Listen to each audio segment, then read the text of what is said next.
we'll give everybody a couple more minutes. And if you're following along at home, we're going to be working primarily on pages 71 through 72 of the book. Anybody have questions about what we've already done on the other settings thus far? Oh my goodness, I'm going to have the hiccups today, aren't I?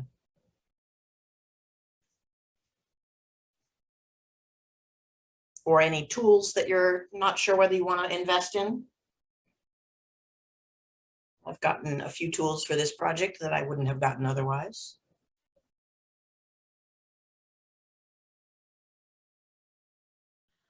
I really like those little bezels. I got a set of them, and someone else did too. Who was the other lady that got the set? I'm not sure. But those do come in handy. They really do, especially with that pair setting. Yep. Yes, yep. Those are the ones. Yes, that pair setting, that was really helpful. Really, really helpful. Very good investment. The only challenge they have is that they're only one certain shape of pear, and pears in particular come in extra narrow and very chubby at the bottom and so on. So if you find other manufacturers, or sometimes you're lucky and you can find a longer bezel that's like, you know, sort of the style, I mean, longer mandrel, the style of, say, a ring mandrel or something that has one of the shapes, and they'll often have a different profile. So it's worth collecting the set, as it were, or rather it's a good excuse to have to buy more tools. Yeah, I would have liked a longer one, like my other ones I have, because I have an oval and of course a round, and I have the smaller sizes. You know, but I have a big round one too, but I would have liked to have been able to have found a pear-shaped one that was long. Yeah, I don't think I might have a single pear-shaped long skinny mandrel, but not anything that gets bigger or even as big as one of these does at the bottom. But the other thing is, if you know a machine shop, they might be willing to make one for you. Oh, I didn't think about that. That's a great idea. Yeah. So yeah, when in doubt, find fellow artists and have them make your tools if you can't make them yourself. You may even be able to make one yourself and just use a wooden dowel. Yeah, sand it down. If you get a hardwood dowel, maybe. Yeah, it won't take quite the abuse that a steel one would, but it definitely would give you something to shape. And I haven't used them yet. Where do I have them? Somebody in one of my classes pointed me at, they're called quilling mandrels, which are different shaped mandrels for paper quilling. That stuff where you spin thin strips of paper around. And I think they might have, they do have a teardrop shape that's got bigger options. Stop and see. I literally got it maybe a month ago and haven't touched it since. Huh. Interesting. So not very durable, but definitely more size opportunities and shape opportunities.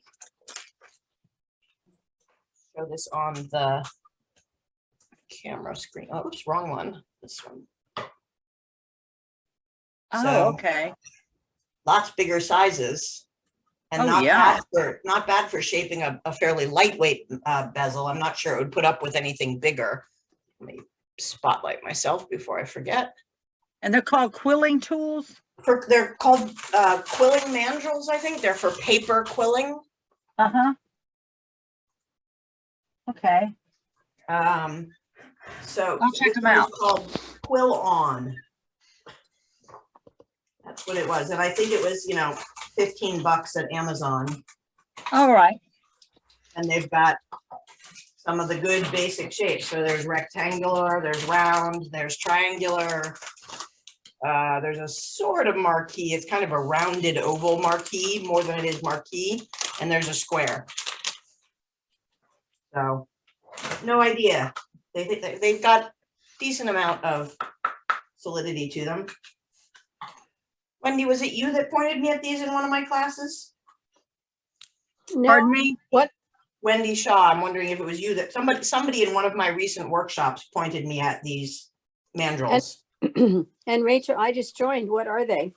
They're called quilling mandrels for paper quilling, where they spin. It's the Ukrainian, I think it's actually Ukrainian technique for making little paper flowers and stuff out of rolled up strips of paper, and somebody pointed them out as an alternate for bezel mandrels, among other things, and hollow form shaping, it was probably in my hollow form class, now that I think about it.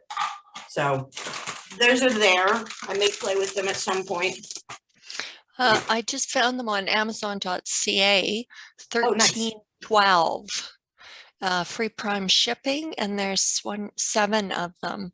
They look Nice. exactly like those green ones. So, all right. So you posted it in chat. Thank you. Yeah, I know most of you guys are in the US. Yeah, which means there's So- got to be an equivalent on the, I mean, I got them in from Amazon, so there's got to be one Yeah. for us. But it's good to know that Canada can get them too. So probably you could do like 28 and 30 gauge fine Easily. silver on them. Yeah, Maybe even easily you can do that. 26. You might be able to. So what I don't know is whether the problem is that they're good for basic shaping. So whatever you're using, you want it fully annealed. Mhm. And what I don't know is if you'll be able to get your final shape, but I tend to do that with pliers by hand for each individual stone either way. So it may be enough to just get you started. I wouldn't do a whole lot of hammering heavier metals on there. Just trying to think what I would use. I'd probably use like a rawhide mallet. Or I might use, if I'm very delicate with it, this end of the Bonnie Doon, so I can just really focus my framing on the plastic. I also wonder if it would be stronger if you filled them with something, like filled them with resin or cement or something to solidify them. That might give them a little more durability. They won't be as travelable, but there's that. So welcome, gang. We're at a few minutes past, so we might as well get started. And today is the day that I have been dreading. We're doing emerald cut today. If by some laughable chance I get through that in timely fashion, I will also do our first unusual cut setting, which is going to be, I just got a chunk of amethyst crystal that I'll use for that setting. As I said earlier to folks, I have yet to successfully use John's techniques to make an emerald setting. And in the course of my many mistakes over the last few weeks, I have found a bunch of things that I consider to be errors in the book. So you're probably going to want to have it alongside you so that you can mark it up with some of these things. And if you agree with me when I point them out, if they make sense to you. Let's see, do I have any business before we get going? I am hitting record. We are recording. Yes, I think so. We are. There's my record button. We are recording. Okay. And just in case you're new to the gang, welcome. And I'm going to post in chat my set of useful links. There is, I'm going to post if my system will let me post. There we go. There's not only my website, but there's also the Facebook group that a lot of people are posting what their progress is or asking questions between sessions. If you're interested, there's my Instagram. If you're interested in actual classes that I teach full on as workshops online, or sometimes when we get back to more in-person teaching, I may be teaching in the Portland area, Portland, Oregon area, and I may be teaching again in Connecticut at some point.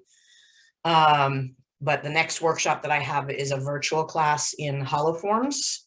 That is May 20th through 22nd. And we go through a bunch of different techniques on that one. So today's session is talking about the emerald cut shoulder bezel. And in it, we have a number of constraints in what John has outlined for us. He gives us a method that works really reasonably if you have a very, very well cut stone. So the first thing, I'm going to put this up here just briefly. I'm not generally going to share his pages online. I'm just taking this one section to talk about some of the corrections that I'm doing to my book. What page is that, Rich? I am on page 71 in the hardcover. Unfortunately, I can't tell what it would be on a Kindle. So you might want to just make the notes about this section. It's in the, we're talking through the section titled Constructing Bezels for Emerald Cuts. So that might help you find it in the, if you're looking at it in an online book format.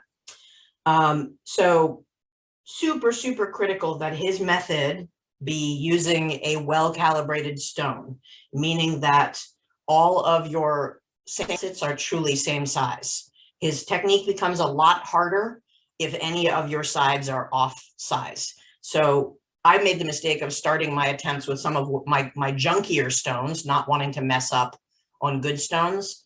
And I have rapidly moved to use better ones because it was such a pain in the butt to do it with poorly calibrated stones. The first thing I'll note is this drawing over here in section 3, where he has A, B, and C. His B and C are flipped. So the naming of those is reversed if you look at the other chart on 4 and other uses of it throughout the rest of the images. So what it is C is the smallest facet, B is the middle-sized facet, and A is the largest facet. So assuming you guys see the same thing in your books that I see in mine, I corrected B and C, I swapped them. So A is the long side, B is the medium side, and C are the tiny edge sides. That makes a whole lot of difference when you're actually doing the measurements that he's suggesting you do. Related to that, because what he's asking us to do in that image, and I mentioned this in one of our earlier prep sessions, because what he's asking us to do is look beyond the stone's sizing to the angle that it comes out when you rest a bezel against it. He says, hold a small strip of metal, the same gauge as the bezel, against the edge of the stone where the fitting will begin. And he wants us to, this is accounting for, is the amount of material that's used when you angle your stone, when you cut the fold into it.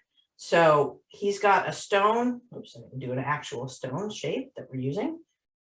He's got this as your stone, and then he wants you to rest a piece of metal alongside it that is the gauge of the bezel wall, because what we're doing is we're measuring the angle that it comes out. So if we measure just the stone wall, see if I have enough colors for this one today. If we measure just the stone wall, we would get this size, right? But because we need to make our fold, he wants us measuring this side. And it's where the angle would hit on the outside of the wall. So that little drawing does actually tell us that. It just doesn't give us enough detail on how to go about it. And you have to have read the section above it where he says hold this strip of the same gauge as the bezel. It took me a few tries of constantly oversizing my setting to realize that that could only be the upper portion of the bezel when we've made one of these, when we're using method 3, so that we have our step already built, right? We've got a step now that we've created. What he means is this part of it, that's the thickness of the metal that you want resting on the outside. Okay, if you use this thickness, the bottom thickness, it's going to be too big because this portion of it is actually supposed to sit under the stone that we're measuring. So that's a subtle, oh my gosh, we should add clarification to the statement of the thickness of the bezel, because I was working on the width of the whole bezel, and what he really wants is the outer wall is what we care about. When we're putting this piece of metal up to measure it, it's the outer wall. Is that making sense to folks? Hey, Carmen, thanks for joining.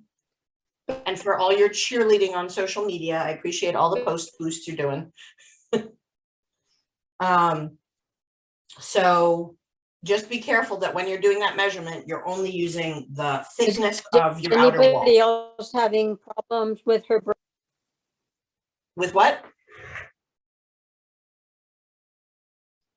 Somebody's having trouble hearing? Is everybody having trouble hearing me? No? Okay, I think whoever was asking that, it may be your internet connection. You may want to pop out and pop back in and see if it improves it, or if you have a different Wi-Fi router to switch to. Can you hear a word you're said? You're Anybody else still hearing me break up? Okay. Wendy, I think it might be on your end. okay. You're fine now. That was weird. Okay. I'll keep trying to be fine. We'll see how it goes. All right, so just to repeat this, the note he has about half a paragraph up from the image says the same gauge as the bezel. I have added outer wall if using method 2. Okay, if you're building the outside wall and then building an inside wall to fit it, doesn't much matter because you're only going to have the outside wall anyhow.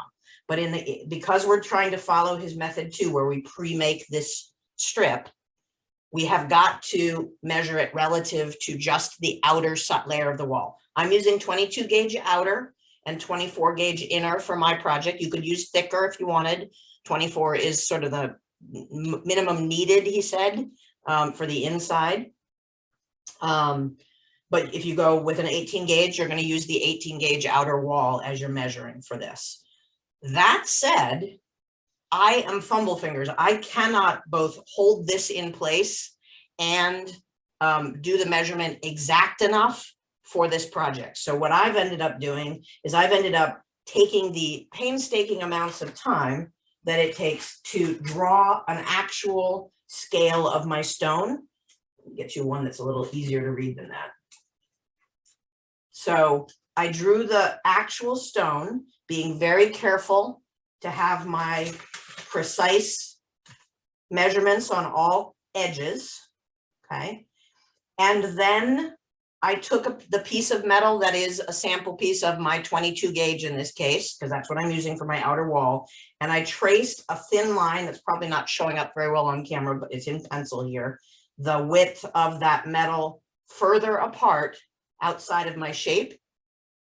And then I drew in my angle lines. And this is another item that he doesn't discuss specifically because he's not having you draw it. He's having you hold it and take your measurement off of where it cuts the angle. If you are having trouble getting your corner edges specifically, so which throws off your whole sizing, just keep in mind that the angle is important because it determines how far out we're going to go. Because if we have this kind of an angle and we're putting our wall around it, we get a very different width than if we have this kind of an angle. So what I'm doing is I'm looking at the facet line. This is too messy for you to really follow. Hang on a sec. You a cleaner copy of that. So I'm not only worried about the shape of the stone and the size of the stone, which I'm mapping out, but I'm also worried about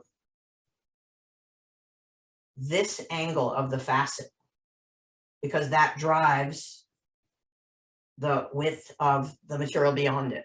Okay, so what I've done for when I do my drawings is I've marked points where my facet cuts in, and then I have a reference point to draw my angle out. Okay, I have one stone that's really funky. Even though it has an angle there, it actually has like a triple facet that hits the point. So you got to be careful of it. What you care about is the angle that it is coming off the edge of the stone, because that defines the width, the distance of your wall, the length of your wall differently. So if it's a skinny one, our wall is going to be super small, right? So there's not a lot of material on that in here because he's assuming you're going to hold your stone and measure it with that piece of metal in place and get an accurate measurement. I couldn't do that for the life of me. So I'm giving you that particular note in case you prefer to draw it out. This helped me make my little template that he recommends. Okay, next up, what other notes did I find? Label error, outer wall not combo. On the next page, so he has a note halfway down the first column when you're making your template strip that says, because these 3 consecutive sides include one short, one corner, and one long side. That is not true. an emerald cut goes short, long, short, medium, right? And if you put 3 consecutive sides together, you're not getting all 3 of your images. So you'll want to correct that so that you understand that what he really means is you're either making a template that just has one, if you've got a well-faceted, a well-calibrated stone and all your short sides are equal and all your mid sides are equal and all your long sides are equal, sure, you can make a template that just has one of each. But if you're trying to map the relationship of them, then you should either map the whole thing, especially if you don't have a well-calibrated stone, or you should be aware that you're going to be swapping between them. Like you're going to go, I'm going C, then I'm going B, then I'm going C again, then I'm going A. So that was a little bit confusing, the way that was worded. And I want to point out that rather than using our files, we are using a fine saw blade. This makes a difference, and you need to have real patience with it because it may take multiple cuts. The other thing that he's asking us to do is make a cut and then solder the corner, make a cut, solder the corner, make a cut, solder the corner. I don't know about you, but I have a really hard time soldering in a little cage. So if I've soldered them all up into their actual shape so that they're all closed until I get to that last corner, I'm going to have a very hard time checking my measurement and getting it as accurate as I can. So I'm not doing the soldering. I'm just trying to be really careful about it and get most of the way through to make sure I'm comfortable with my measurements. Your call on that. And then on the bottom the top paragraph on the second column here, I want to point out to all of us that have challenges with this, he's left us a little hint about how to rescue ourselves if our bezel ends up too big, which is that as a worst case, once you've got it soldered up and all sides put together, you could always cut through one of your edges, one of your corners, file it down a little bit and resolder it. So this is about making it stable, sizing it well as you can, and then not stressing too much if it's a smidge too big. Now, I've been finding that a lot of mine have been way too big and not worth the exercise of cutting back down. So if I see that I'm going out of size after my first 2 cuts or 3 cuts, I'm stopping and saying, okay, it's time to start this strip again because I want to get it right on a more regular basis. Questions about any of those observations on this tiny little 2 pages that is going to be our world for the rest of the session?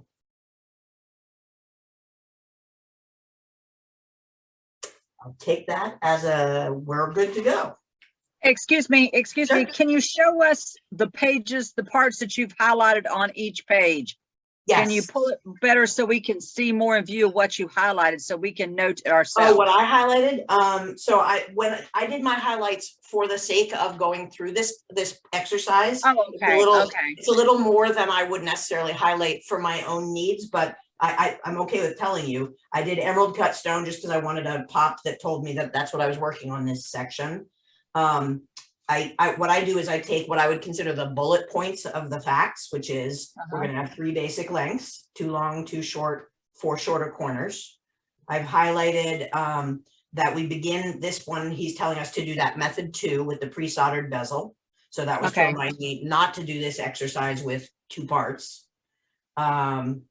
Make sure the bearing will be tall enough to contain the pavilion. That's true in all of our steps. I mean, our shoulder bezels. Right. And this reminder to start with, especially if you don't have a good calibration, start with a corner and mark it with a Sharpie as long as it's not a soft stone that will get permanently marked, because that'll tell you you're starting. I took that a step further and I put a little dot and an arrow in the direction I was measuring so that I would remember that I was going clockwise or counterclockwise around it. The same gauge as the bezel was highlighted because of that outer wall issue, that you want to make sure that you're only looking at the same gauge of the outer wall. The carefully mark is to remind me that I need to mark things more, I need to measure things more precisely than I have been.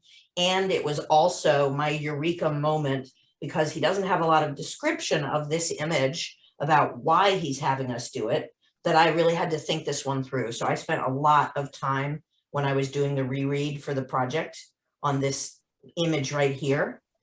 Okay. What does my note say? Z equals, oh, this was a reminder to me mathematically that the allowing for the thickness of the wall is why he's doing this. Okay. See what else I've got highlighted. Entire chunks on this side. The distance between 2 points will be slightly greater than the actual length of the side of the stone. That's pointing out what we're doing with it, because we need a longer strip in order to get our fold. And he says that the slightly exaggerated measurements describe allowing for the thickness of the bezel. That's what he drew for us on the earlier page, but it didn't easily connect. And he's talking about doing a transfer of the measurements to something. He uses a strip of metal. I've chosen to use paper because I'd be going through strips of extra metal like crazy. And I just find it easier to do my careful measuring on paper than on metal. And I love that he has us make a template for it. It's interesting to me that he doesn't have us do that for, say, a rectangular stone, because it's super useful if you are having trouble getting your sizing right, is to just make a strip and mark out what your expectation is, remembering that each shape has a different amount needed for the type of cornering it has. We're taking very little off of these because we're just doing a saw blade's worth and making a partial angle. When we do a square or a rectangle, we're taking a whole chunk out of it to get the full cornering. Right. So it's accounting for that. But I liked the idea of a template. I had never done that in any of my stones because I do a lot of it just fitting it around the stone. A reminder to me to use a thinner saw blade than I normally would. So I'm using a 3/0 for this.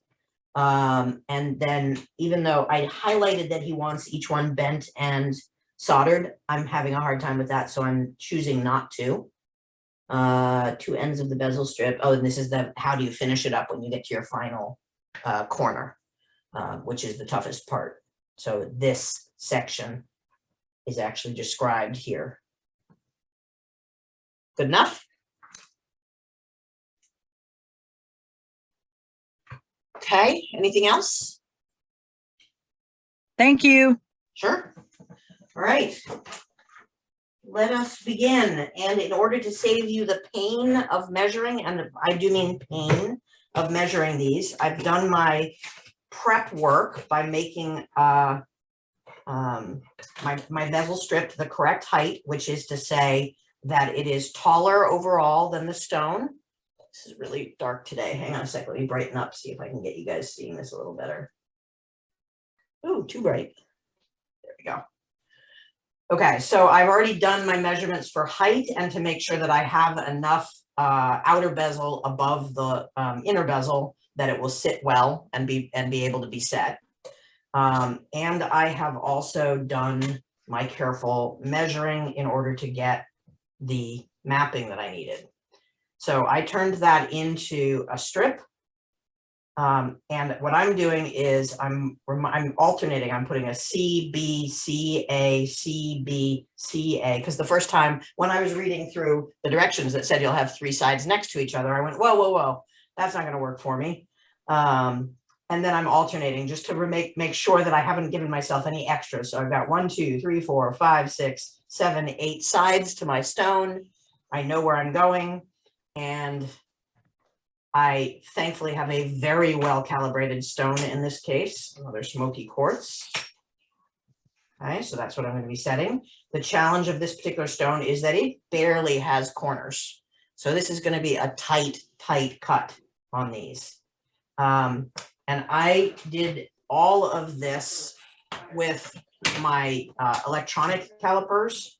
And I also used a spreadsheet to make sure that I tracked it. And what I personally did, because I am so lousy at measuring carefully, is I measured it 3 times and got the one that made the most sense. After I'd done that, I never got all 3 sets of my measurements the exact same, but I got them within an amount that was acceptable to me to understand. And I realized it was, sometimes I would be exactly straight on, and sometimes I would be looking under the cut a little more, and so on. So take your measurements as carefully as you need to. Measure 17 times, cut once, if that's what you need. And then I also so that was the measurements I took in order to make my inside map of the stone. And then in this one, I think I erased my inner square once I had it, but you can still see them. So on this one, this is a second stone that I prepped. I mapped out my inner facets, the table, and then that gave me my angles to get in there. And then I used the thickness of the outer wall, which in this case was a scrap of 22 gauge. So got my 22 gauge and I traced it right up against the stone everywhere that I needed to go. I highlighted the points that the new material met my angles. So I put a little dot. I think I actually poked a dot in with my calipers so I would make sure I had it, and took my measurements. And because this is a well-calibrated stone, I could make sure that both sides matched and all four corners matched and these two sides matched. So it was lots and lots of double checking what I was doing. And then only once I had numbers that I was happy with from these outside marks, again, I'm not measuring the size of the stone, I'm measuring where the metal from the outside wall comes outside of it. Then I transferred it to this page, to this little strip, which is my sampler, my starting point. I have also kept you from having to watch me file for an hour on my corners. So I got a nice square flush cut end. I'm not putting an angle on this because John doesn't tell us to in this. And I'm going to start marking out. Now, if I was as good as John Cogswell, it appears from his descriptions that he marks all of them at once and then does all of his saw marks. I don't have faith in my measuring skills that much. So what I'm doing is I'm marking one, making my saw bend, checking that it still fits my corner. That is, if it's a little small, I'm not worried, but if it's too big, then I have a problem. Then I'm measuring my second step relative to that, remembering that I've now folded this line in. So I err on the side of a little bit shy to make my fold. So I check with the stone in place that I'm ready for my next measurement. That's how I'm going to tackle it today. Questions on that math and measuring and stuff that I've done? And if anybody has ideas that make building these settings easier, please jump into this conversation. So if the stone doesn't have nicely calibrated sides, that means you're going to have to keep track of where you start, right? Yeah, that's why he puts the note about put a little dot in the corner of it. Okay. And that's your starting point. And I add the put an arrow, so you're always going the right direction around the stone relative to your. Yeah. But yes, and I would make the whole, whether it's on metal or on paper, make the whole template so that you can see that you have very different sizes. Often it's not very different when it's a stone of this size, but it's enough to throw you off if you're not careful. Yeah, that was going to be my question, because once I read where you had to measure it with the gauge that you're using, all of a sudden I thought, well, if I'm doing it on a template piece of paper, how do you get that number as a template? Because he wants you to do it. Yeah, the template doesn't have to be the gauge you're using. The template is a left-right marker. It's a how big a slice am I taking each time. What you need the same gauge metal for is the outer wall when you're marking, when you're measuring the actual width that you're supposed to make your next section, right? So again, we're using not the measurement that is the stone, but the measurement that is the stone with the wall against it, right? So if our 20 gauge or whatever we're using, Cameron. Oh, thank you. If our 20 gauge or whatever size wall we're using is out here, right? Then what we need is not this to this corner on the stone, but this to this, which is ever so slightly wider than the size of that segment of the stone, enough to account for our saw fold. That's the whole reason for this. Only there. Pardon? Only there. Only there. On every corner. Oh, Every corner. yeah, that's So- what I meant. That every Yes. corner, just on Yeah, the so- corners. Okay. Well, it means that you're getting wider measurements for all of your walls because it's the outside length. So this is B. Yeah. This is C, and from this point to this point is A, right? So it's like it's Right. elevated away from the stone. Now, good thing is, because there's not always a whole lot of difference, is if you make it too small, you can use his stretching technique. Just remember that that's a lot harder on a two-walled stone setting. It's harder to stretch evenly. So ideally, you get it right on the first pass. And we're going to see if I can do that today for the first time ever. Okay. Could you use fine silver to make a template with, because of it being silver, you could actually mark it? So you can use, yeah, you can. So he suggests using metal, but it's not if you're making a two-walled bezel, it's not your measurements, right? It's the outer wall. So I'm just not using the metal because I don't want to keep marking up my scrap. I want to keep that absolutely. Yeah, I was just wondering if that would have made it easier than, say, a folder material, like a heavy manila folder to make a template. Yeah, I've actually backed my pieces of, I used graph paper glued down to the manila folder. So awesome. Yeah, great whatever idea. works for you is the real answer. Hey, yeah, you betcha. If maybe it's worth having some copper scrap if you're having an easier time transferring your measurements from something similar thickness. Right. Or I didn't think about that, but that could work too. Yep. So whatever works for you. This is my modification after having tried to hold the stones in such a way that I was getting accurate measurements the way he describes in the book. I just don't have the finger dexterity combined with like nearsighted peering at my measurements and making sure I'm lined up with the points. And I'm working with a fairly big stone. I can't imagine how much harder it gets. I like the idea of the graph paper because the lines are straight. Yeah. Yeah, but we're talking down to so just remember, no matter how small and fine your graph paper is, you don't want to ballpark it to that graph paper. You want it to be precise. So I always start with a center line or a top point line drawn, and that my starting point of one corner is I usually start with the longest one because it makes the rectangle easier to draw, is in that exact crosshatch of the grid, so that I know at least one of my lines starts on a frame I can follow. Good idea. Great idea. It's play around and see what works for you is what it comes down to. Any other questions? All right, no more delay. I've got to start cutting. I've got to start marking and cutting. I'm going to go back to my bench, and we're starting with a nice, clean, squared off corner. Let's see, do I have a corner that I like better? And 6 of one and a half dozen of the other.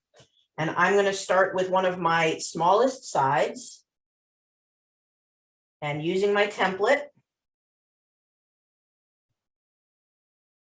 I'm going to transfer this, figure out where I put my marker. And I apologize, I'm going to be blocking the view every once in a while when I'm marking. I am only marking that first one. John goes through and boldly maps everything according to his directions, because he has confidence in his measurements. Someday I may be able to do that. Okay, so I'm squaring it up, and with a 3/0 saw blade with lubrication on it. Oops, I'm going to score it. That's the part that I didn't want to miss. I'm going to score it using, there we go. Just using a scoring device of some kind, a needle, or if you have a sharp object you prefer. I just want to give myself a starting groove that's been squared up. And I'm cutting directly down in. Slow and steady wins the race. And this is one that you want to go 2/3-ish to, you probably don't need to go 3/4 when we're doing this kind of a bend, unless you want really crisp corners. I'm flipping it back and forth so that I don't saw down through one side before I've even hit the lower side of the outer wall.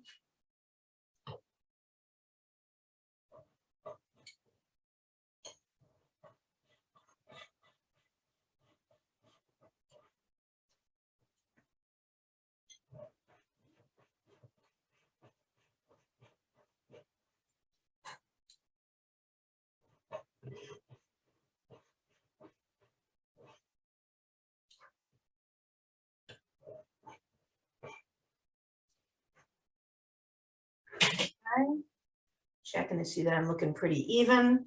And then our magical parallel jaw pliers. I'm going to remind you that with parallel jaw pliers, you are not using the pliers to bend, you're bending against the pliers. And we don't have a full bend, so we're not going to come squared up, but I may also not get enough of an angle. So that is ginormous compared to what I need it to be. Am I using the right template is what I'm wondering. Yes, I'm using the right template. So here we come to the very first of my, oh my gosh, my measurements look way off. So I absolutely have too large of a C segment, but I can salvage that still right now because I can make a smaller mark on my C that is, I can give myself a smaller dimension, but it makes me doubt everything else. So I want to check those. So all I'm doing is looking to see if I look like I have just barely enough room to get a wall beyond the size of it. And the only one I'm unhappy with is my segment C, which is too big across the board. So I'm going to come up with an alternative for this section. Why it's that much bigger than it should be. So I think what I probably did was I did not get the right point or the right angle measured coming off of my facet and made it too wide. Let me get a better measurement. Correct in the moment. This is why I'm glad I didn't mark the whole thing out on my silver.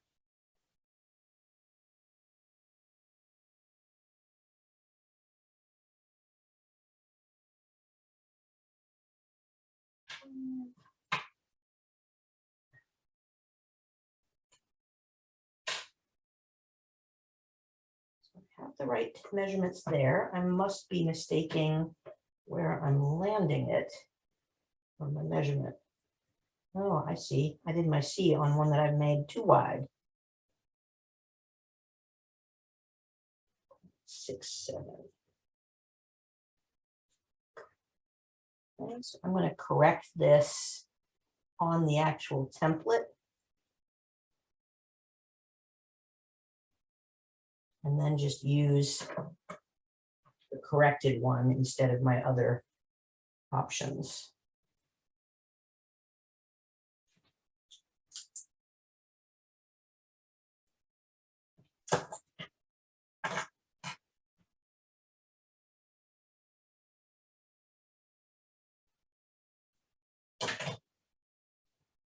This is one of those stone cuts that gets used a lot in wedding bands.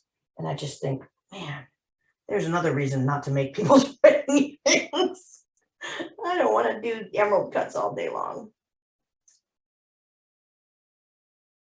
Okay, so that is going to make me a lot happier. And do I want to take this down now to get a better start? I think I'm just going to use that going forward. Didn't get a straight cut though.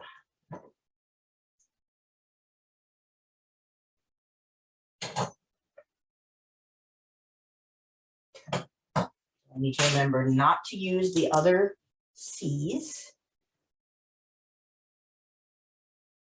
Only repeating the first C.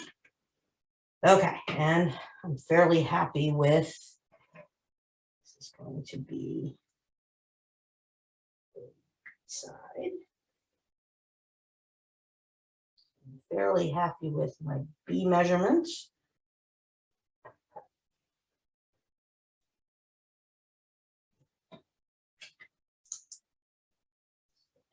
Okay.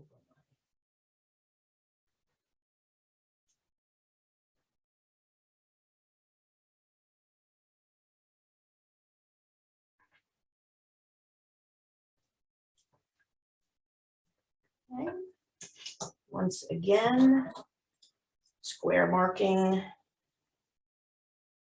In case it wasn't obvious, you want to make sure that the bottom of your bezel wire is nice and square and filed up, but by the time you do this step, so that you can use it to square off of. And I'm going to score it.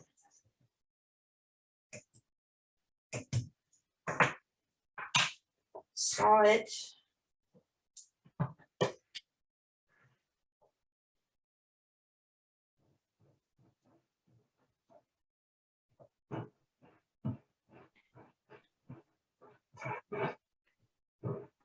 So I have a question about what you're doing right now. Sure. Yep.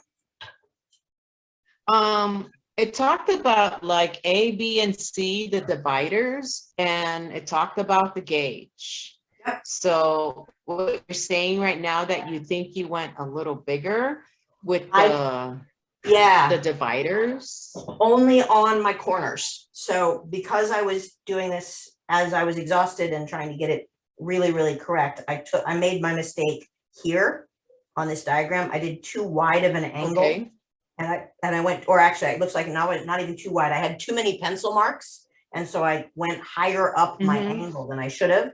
So I mismeasured my C's, my representative C, right? So when I laid out my template, I can tell from that very first cut that I did, because as soon as I put the starting corner, I'm not using it, they're all the same on this one, so it should be okay. As soon as I put a corner C up against that angle, I see that I have a ton of material left. So I can tell that every one of my corners would be off.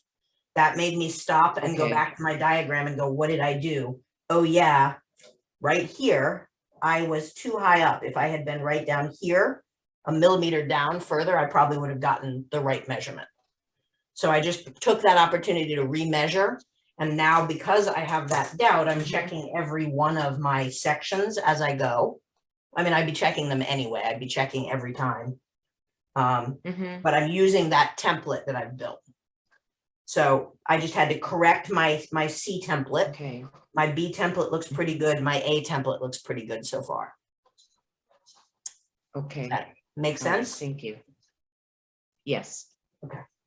So sawing again, just to get all the way through, not all the way through, but through enough to get the fold. And the nice thing about using your saw as, in this case, basically a file, is that we can get it in. So I've got to get a better angle. We can get it in there, even if I don't discover that I need a sharper angle until I've got a few other folds in the way. It just gets more and more awkward the more folds you've got to get into the corner you want to be in.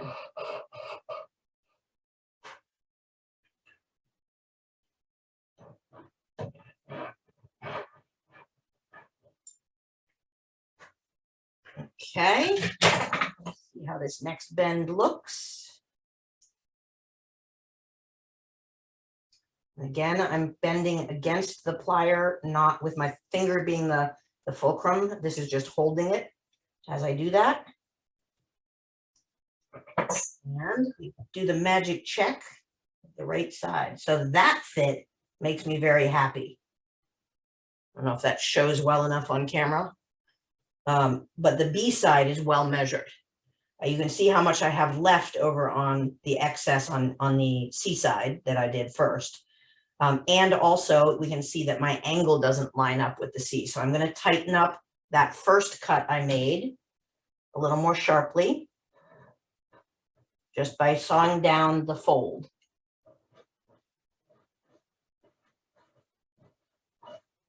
Slow and steady, check it frequently that you're not taking away too much material or cutting through the wall. Now, John's directions say to solder this at every step. Again, I couldn't find, I couldn't get the fit that I needed. I couldn't get my fingers in to work the small cuts when I started folding all the way around. So still not steep enough. I'm going to do a little more cutting.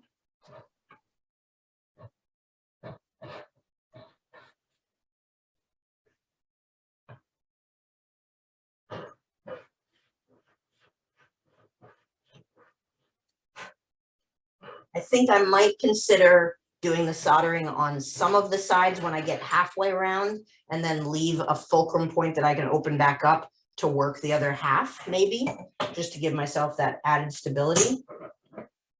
But I don't think I'm going to solder everything all the way around until I'm in better shape overall. Okay, looks like a better angle. Okay, now we are following, even though it's tiny and hard to see, we're following the angle of the C side a little bit. I may have to push it yet one more step in when I get it a couple more sides to guide me. So I've now got, I'm back to a C side, not as the book says, you have 3 in a row. You don't have 3 in a row. You have to alternate your C side with every other side. And now that I'm using the smaller marker, I can get a little more carefully fitted.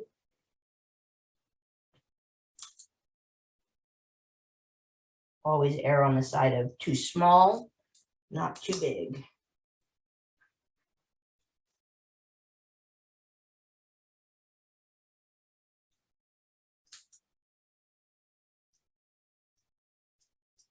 Marking, scoring, making sure it's all squared up.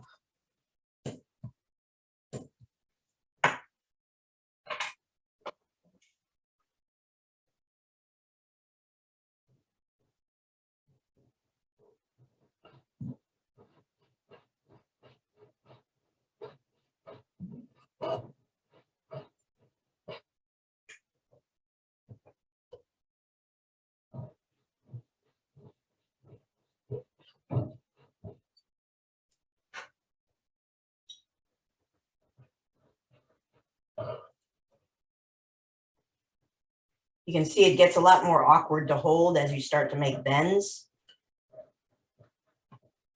So just be aware of not cutting through things you don't mean to, and try to keep out of your own way.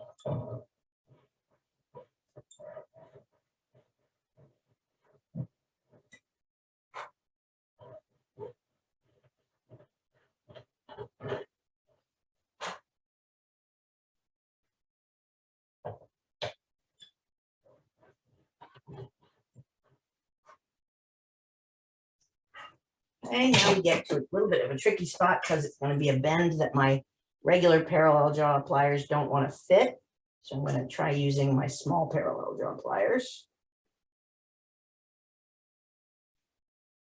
Look at that. It's starting to get the right shape bends in it. That's kind of exciting, but not steep enough on any of my angles. I'm going to bring this over briefly to my close-up camera, just so you guys can see what I'm seeing. What's the right one? There we go.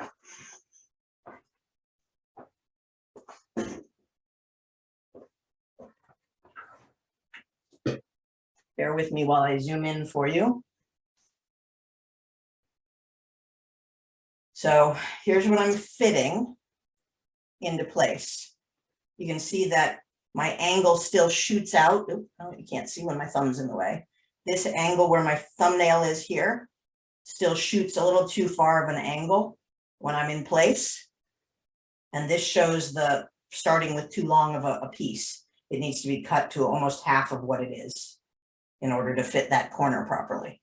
But because it's the very end point that I'm going to be cutting down the road anyhow, I'm leaving it where it is.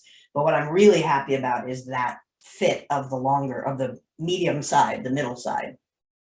Okay, so slow and steady. I've now got a decent width on my corner but I've got to tighten my bends. So I'm going to go back and do that. Questions while I'm getting back to the position? Okay.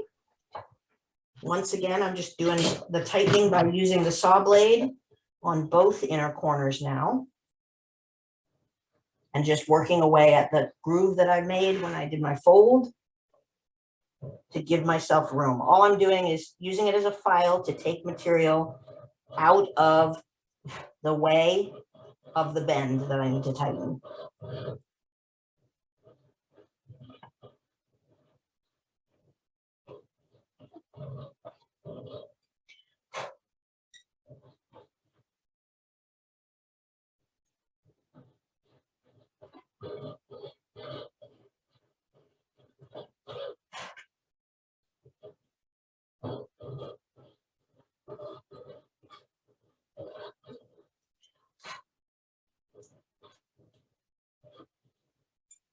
So I could see soldering these corners all as a set before I make my next big bend, because they won't totally get in the way. It's once we take the turn back again that it starts to get iffy to be able to get in there.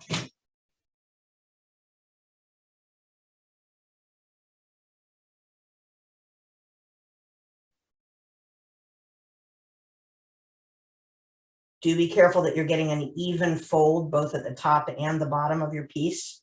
It's really easy to get more cut in on one side than the other. And ideally, by the time we're done with this corner, it should be a right turn, right? I still need to take a little more material away.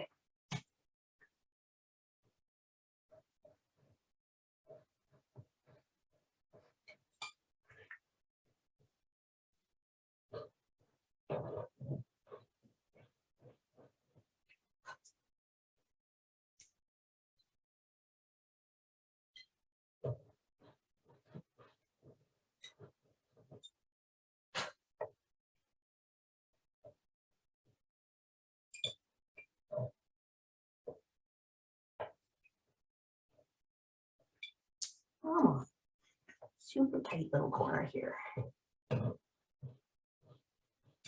Some of the challenges you can run into when you're doing these tiny little touch-ups is you can accidentally overcut and cut through.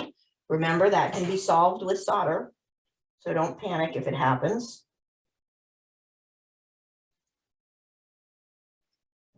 This is looking good.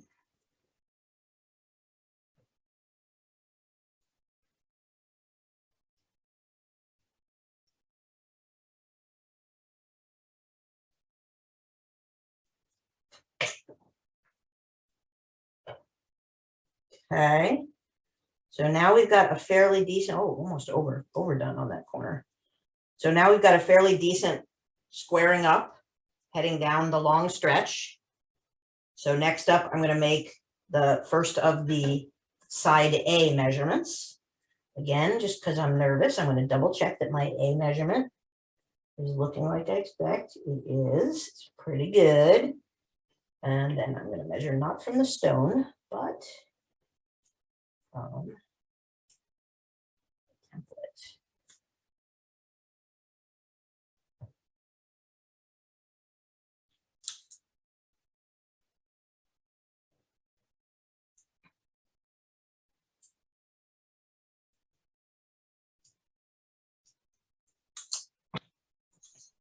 So again, try it if you want to. Try it John's way if you're comfortable with your measuring skills, where he would have marked all of these out on the image and then worked his way down. But you can see I want that extra confidence that I'm testing it at each phase. Let's score it.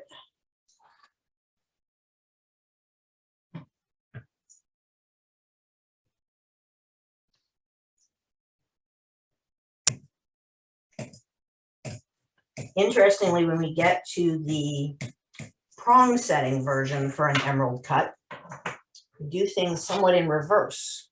All of our cornering is done on the outer side of the frame rather than on the inner side. So we use the cornering to make the notches into which we set our prongs. I still don't want to do emerald cuts very often, but it's interesting to know the different approaches.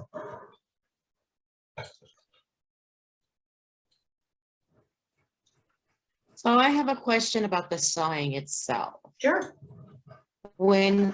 Okay, so when you go through and you bend it and you say, oh, I didn't cut into it as much. Yep. You're sawing into it even though it's bent. You don't open it up again? No, you just no. saw into it bent. Yeah. So the whole point is, so let me actually draw this one because that's a good question for any work that you're doing when you're trying to clean up a bend of some kind, not just specific to this kind of task. So what we're doing, if we looked at a top view, where's my pen? We looked at a top view of what we're doing. We've got a piece of metal that we want to put a bend in. And if we're doing like a square, like we did on the cornering of the rectangles and the squares, we were making a 90-degree gouge with a file, right? So that's what we do. But because we aren't doing a full 90-degree, we're using, in this case, a saw blade. And what we're doing is we're taking a tiny little sliver out of it. And then we squeeze it closed into a little bend. So it becomes this, right? And if I open it back up again, I'm putting weak spots here. I'm risking breaking it open.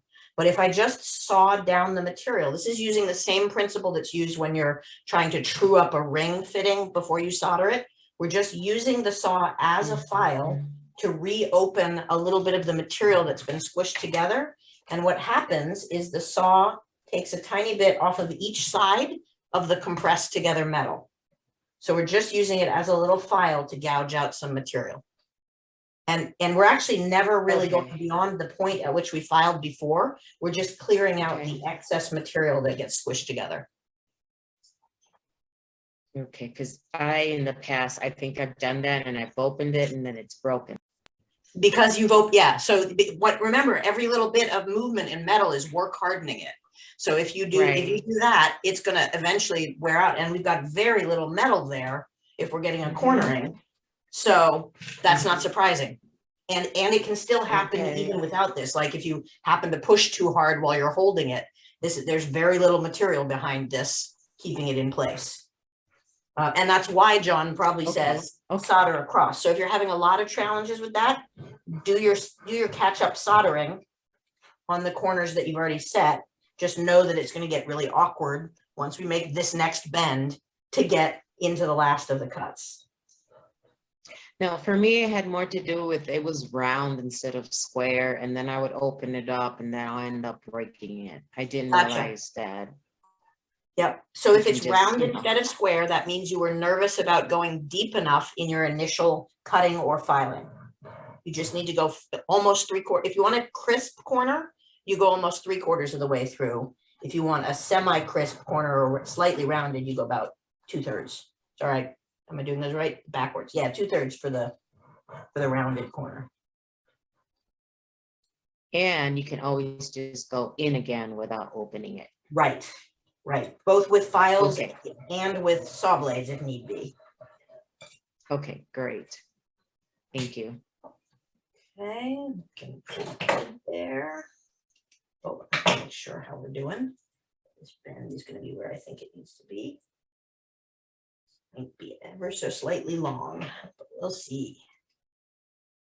Too late now. I'll have to fix it in post-production. Oh, that actually looks pretty good. Okay, but I need to get the angle a little more steep.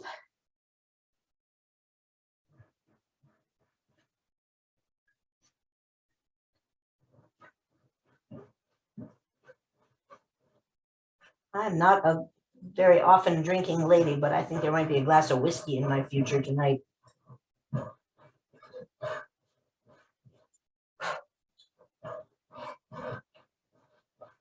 Are they? Pardon? What was that? You had a hard day today. You said you had a hard day. No, just doing this. I might need a glass of whiskey after this. Yeah, we definitely have to celebrate it when you get it like at the end and everything's perfect.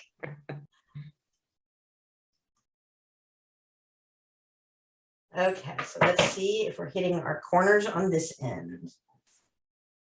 So we've got the start of it. I definitely have slightly too long a side, so I'm probably going to have a repair to do at the end that takes this corner down.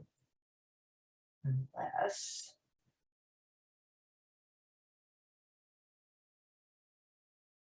So, question for you all, gang.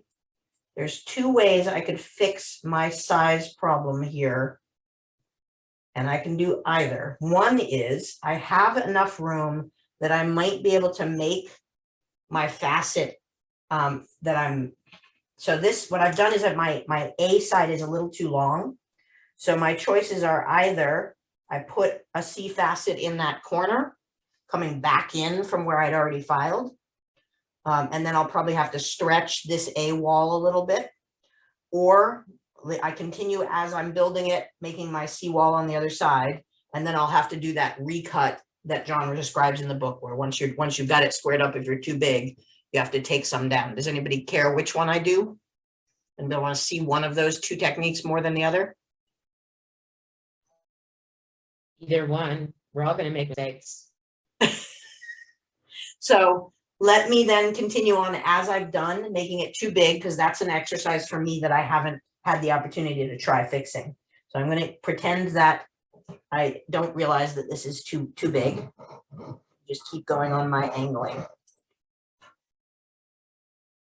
Okay, my angle's pretty good there. I'm back to my tiny little C measurement again. Just do it on the same side.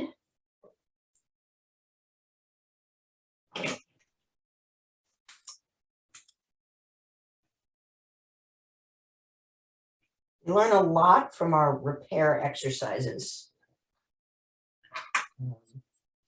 It's one of the hardest things to do is repair mid-project, but it's also, it sort of gives you a sense of leveling up to your next skill set in metalsmithing when you can do it, when you can fix something. I had an opal ring that somebody had cast for me that I got when I was about 12. And it took me until I was about 35 before I was willing to try and repair the prong on it myself. Oh, I need to score this. I knew I was forgetting something. Scoring. And you can see how much more awkward it gets as we make those folds to get in to the position you need to make your next angle.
Teeny tiny bend.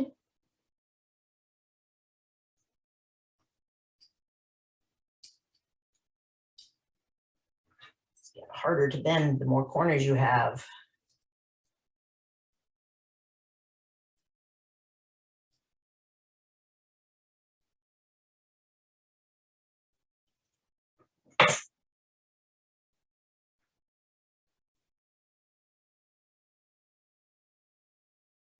I'm going to bring it back over to the close-up camera so you can see how much it's oversized right now.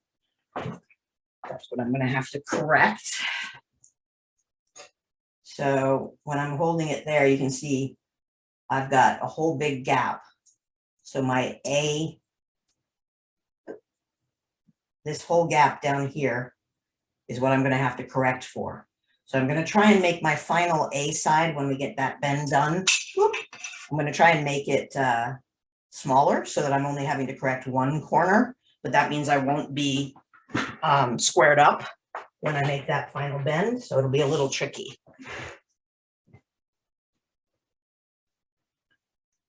Okay. So why do you think that happened? I What do you think that Why I do you think think? that I've been tweaking my measurements as I go and I didn't tweak it properly, or I may have missed the mark on my A measurement. I think I started long. Do I think everything else is catching up? No, that's it. So it's definitely that I made too long of a stretch. So my A to A Because mark. you did it with the corner. Yeah, I did, I'm yeah. wondering if like everything is too long because of what you did on the corner. So this length would not have been caused by the corner being off. So this was the corner that's off, and these two corners are about as perfect as they can be for the size I've got. So I need a little bit more of a bend. So it was in the total length. So I was over marking my far side wall. So this is about that starting measurement, which I've said I have a hard time holding everything where I need to hold it and getting it nice and clean fit.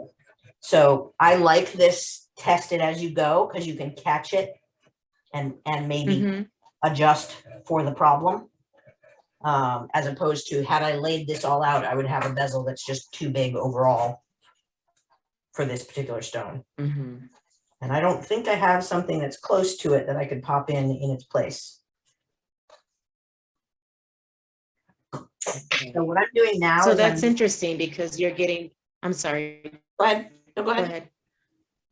No, I was going to say that's interesting because the hard part are the corners and you got those perfect, and the length, which would probably be the easier part. That's why I was wondering what happened there. So it's an interesting thing to say that the corners are different, because actually everything is corners. They're just, some of them are longer corners than others. So the only benefit you have from the lengths is that your fingers can get in there a little more easily than the tiny corners. So it's not, it's no different. It's just another bend, because they're all counting on that slight angle to happen at one end or the other of them, whether they're a short side or a long side. So yeah, they're a little more fiddly, but it's that there's 4 of them, of the little guys. So you have to get 4 all the same size if you're well calibrated, or worse, not all the same size if your stone isn't calibrated. And that's what throws me. When I realized the early attempts, the biggest problem was on the cut on the corners. Like my long and short sides were, my A and B sides were in pretty good shape in terms of being equal, but then they'd have either like a bad angle so that they become a shorter or longer side, and the corners were what were throwing me.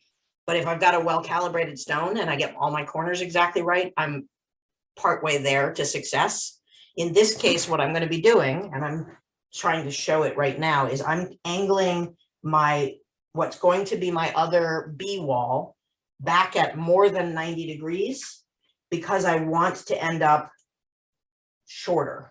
So you can see there's a little bit of a gap there that I'm building, because I want this A wall to be short, to be the right size, so that the only thing I end up fixing is this corner. Because then what I'll do is I will cut the long wall at the corner, trim a little away, and then reattach it to the corner.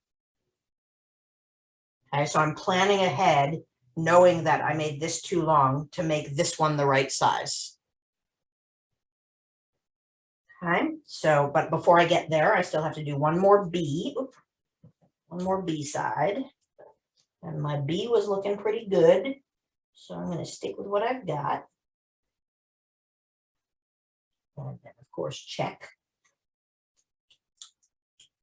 What is it? Check but verify? No, what's the phrase? Accept but verify? Something like that. So I'm going to confirm that when my stone is in this corner, in, and I want to go a little short of that. That's a little too far over.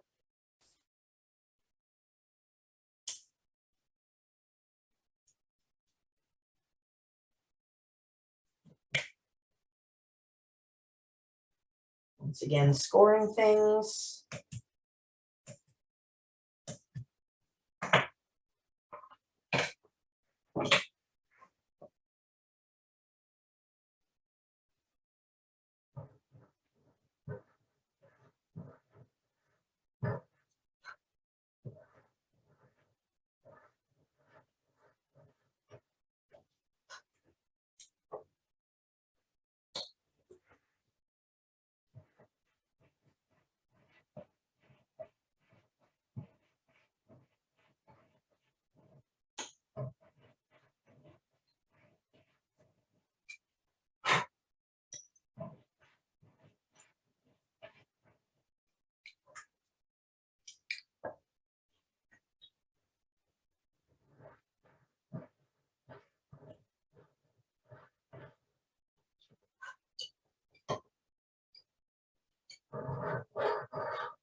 Wipe off the mark that I've made that I don't want so that I don't get confused by it when I do the next one.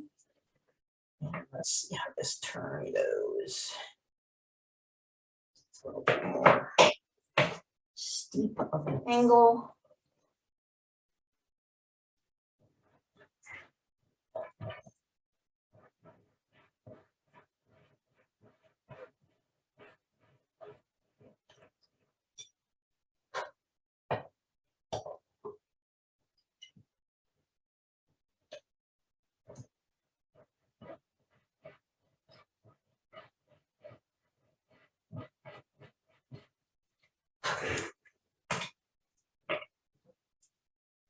So as awful as they are, some of those like TV gem places and so on, they're so machined on instead of hand cut that you may find that you get better calibration from the bulk manufactured stones.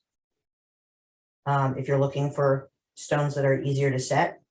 Okay, so what I have to remember right now is that I'm going to have trouble fitting the stone square in because I'm intentionally pushing this further in than I had it, because I want to make that, I'm going to make the shorter long side. So it's not fitting beautifully, but if I were back to square, this is looking like it would fit quite nicely into its corner. One more corner turn, and that is going to be another C.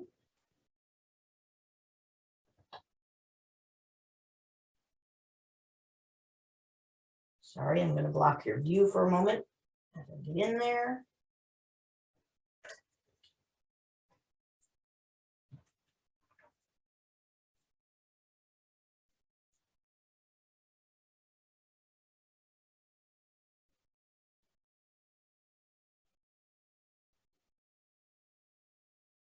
Can't even get the pen in. It's challenging. Square it up.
our last bend goes.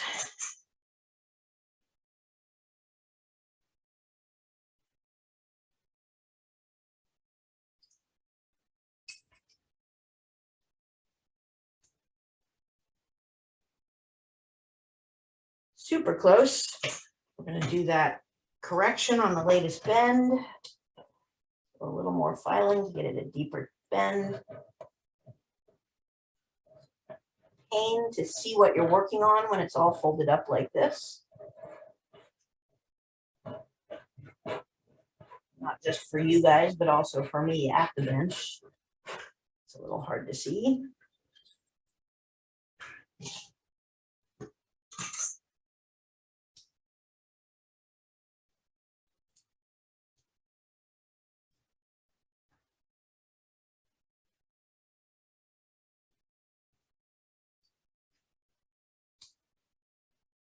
Okay, I think that I am at the point where I want to solder these corners so that I can work this one a little harder than I am, because otherwise I'm worried I'm going to snap or push up against this other one.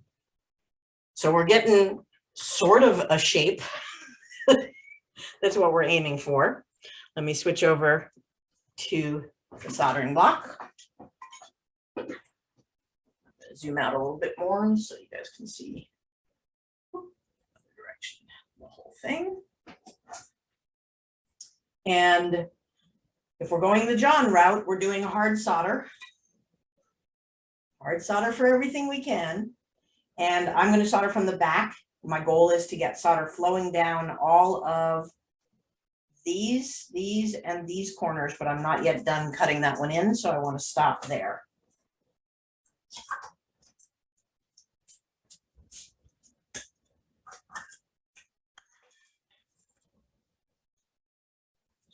Flux it up.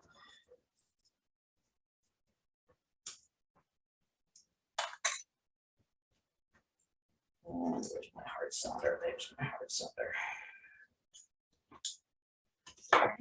For this big a piece, I'm going to be using my acetylene torch on a #1 tip, which is my go-to for this kind of work. When we do prong setting and so on, I'll move down occasionally to the smaller tip. I'm going to be generous because what I want is for this solder to flow down into the crevices and fill them as if I had taken no material out at all.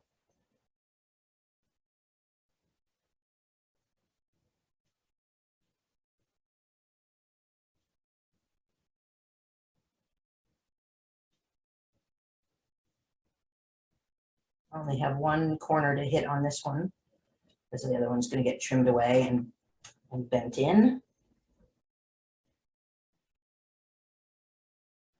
Now you're putting that on each one of the lines that you sawed, correct? Yep, except for this corner that I still want to do a little more work on. What I'm doing is I'm stabilizing 3 corners in order to then be able to do better work on the 4th. Okay, okay, so, got it. And John's technique is really, he wants you to do the soldering as you make each corner. I'm not finding that to be practical for me. And I do want to make sure that my solder flows all the way down onto the upper, what is the bottom right now, but the upper wall as well. So after I do this, I'm going to flip it and make sure that I've got it flowed all the way down. This is a fairly big bezel, so it's not necessarily going to hit everywhere I want to on all of them. Just checking. Yeah, I didn't get a couple of these from the top. That corner, that corner, that corner. Don't want to overdo it on the upper half, but I do still want it filling in a bit.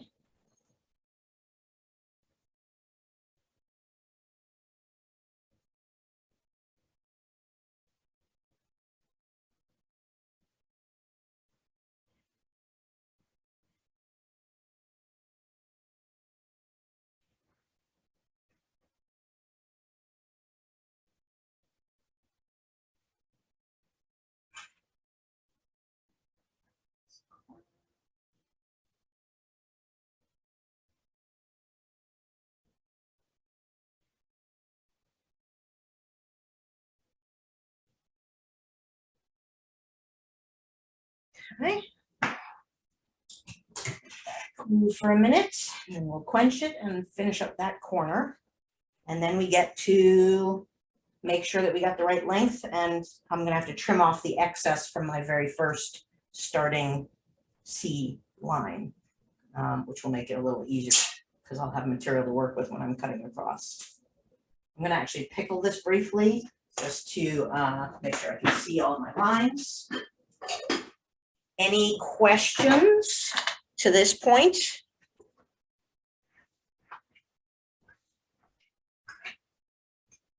Where did you get that Yes, I smoky? thought that, Sorry, I had two questions at once. Where did I get the what? The smoky. I will have to look at my notes because in order to get all the stones I needed for this project, I bought from like 5 or 6 different vendors. I posted most of the ones that I liked their stones from up on the Facebook group. So it's probably one of those, but I will make a note to check and post specifically where I got the smokies. Thank you. Yep. Anybody else? yeah, I had a question about your soldering. Yep. I don't know, remember, I thought when you soldered it before, you did it upside down. I did with on the this one as bezel well. Part where the stone goes onto. I did. Oh, I did. I okay. started that way I on thought this I one. had seen. Yep. And then I only flip it over because it's such a big bezel. I could see that I wasn't getting flow all the way to the bottom, which was the top. So I flipped it only in that last little bit that I was touching up. But the reason for that is you have so much heat that you have to get down your wall, especially on a larger bezel, that you don't want to overheat the top and melt your thinner upper wall when you're doing it. So I do that as the last step when I'm cleaning it up. Anybody else? Okay, okay. Okay. Give this another moment in the pickle. And while we're waiting for that to get cleaned up a little bit, just looking ahead, give you some tips about where we're headed from this. We might be able to do the irregular bezel for the crystal cut. If not, we'll be starting with that next time. And then we'll be doing a mixed prong step bezel. So what I'm going to do is use one of the step bezels I've already built to date, one of the when I made more than one, I'm going to use it and add some prongs to it to give it a different look. There's pictures of what I'm talking about. John has a bunch of variations that he uses on what page? On page 76, up at the top. He doesn't tell us how to do them, but that's one of the things that I've learned in his classes as well. And it's some great modifications, but I'll probably just do some fairly simple prong additions to one of the settings. And then we will hop right into tube setting with seamless tubing first, and then nested tubing with square tubing as the second one. So you can do nested with either round or you can do nested with anything you can get nested. Square and round are the most common that will also fit a stone you have. And again, for the square one in particular, you want really well calibrated stones. But for the seamless tubing is literally doing some drilling. And then the nested tubing is creating our inner and outer walls out of the existing square nested tubing. The trick on anything nested, hinges, settings or whatever, is you need to be seriously well nested. It can't be kind of loose. So there are places that sell heavy walled tubing in what they call the nesting sets. So it's just the progressive size of outer diameter just fits inside of the inner diameter. Rio has some sizes of tubing that are nested, but not all of them. And I'm trying to think, Stuller, I think, has a lot. Hauser and Miller's, maybe, can you get anything from Hauser and Miller anymore? They closed, didn't they? I'll see if I can post a few ideas. There's a couple of locations in New York City that have lots of variety in it. And it's a good, quick and easy way to make yourself some round settings in particular, but you can also do square. Well, that's good because most of us don't have the Stellar account. Yeah, Stullers, I don't have a Stuller account because they're such a pain to deal with. They won't give it to you if you don't have a storefront some weeks. And then if you don't have a storefront, but you know the right guy, you can get it. So they've got great stuff, but it's hard to get. So that's where we're headed. And then we get into the wacky stone shapes in the following session, where we start to get into conical and things like that. And I definitely posted, if you want to play along on the conicals and the teardrops, I posted a couple of links in the Facebook group where I had finally found some of those stones because they were hard to come by. So let me get this out of the pickle and we'll go onward.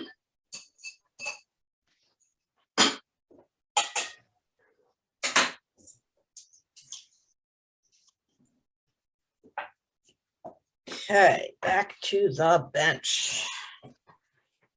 All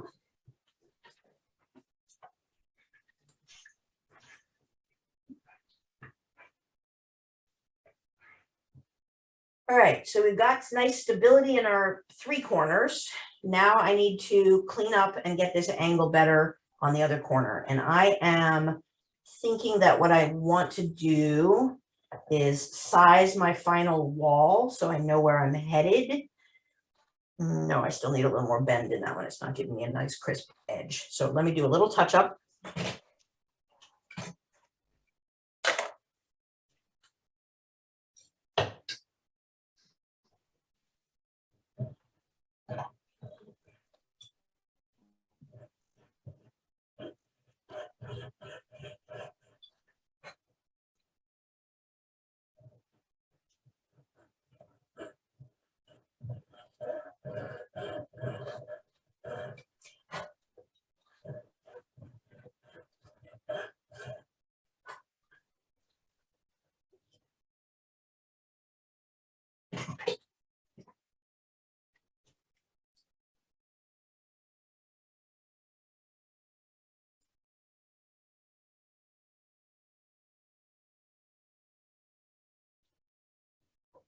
I may not get a better bend until I get some material out of the way.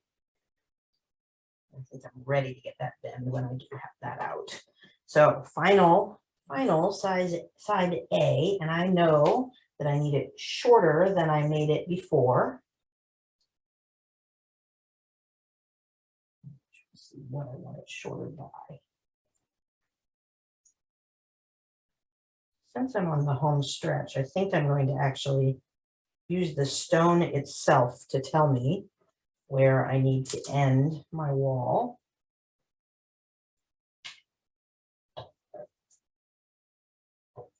And not count entirely on my template.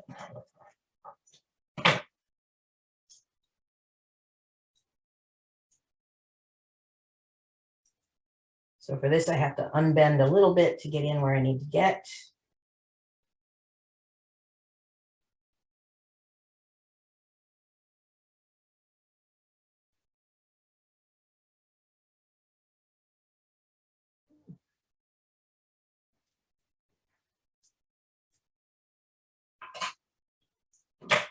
Check it.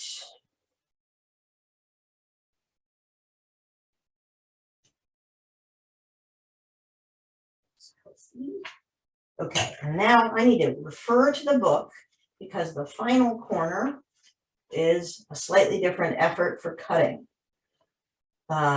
So I need to trim this straight across, and then I'm going to butt it up against and recut it to get the angle, according to John's little diagram. And what I'm looking at is the bottom of page 72, where he shows the final cut, which he's describing. Where is he describing it in the text? Check it against the stone when the corner is correct, out of the joint, when the two ends of the bezel strip, which form a small V-shaped notch where their inner edges meet, should be mitered with a saw cut and soldered. So that's what we're aiming to do now. But before I can get to that miter cut, I'm going to have to cut this straight across and all the way through. So unlike the earlier cuts, I'm not just trying to get through enough to make a fold.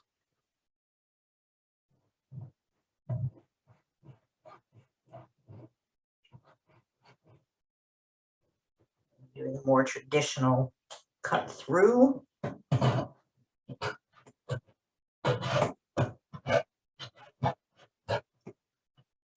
Needs to be straight, Rachel, straight.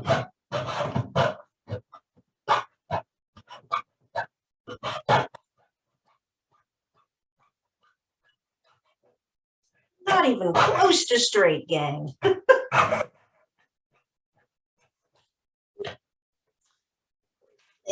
But got through. Wow, that's so not even close to straight. Bummer. Yeah, but I'm outside of my line, so I should be okay. At least when I err, I give myself room to correct.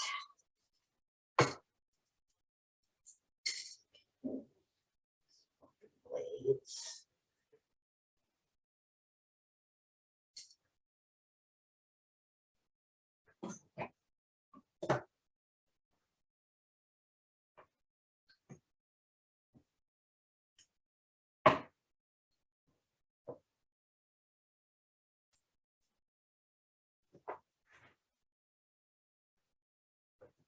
Corrective action here.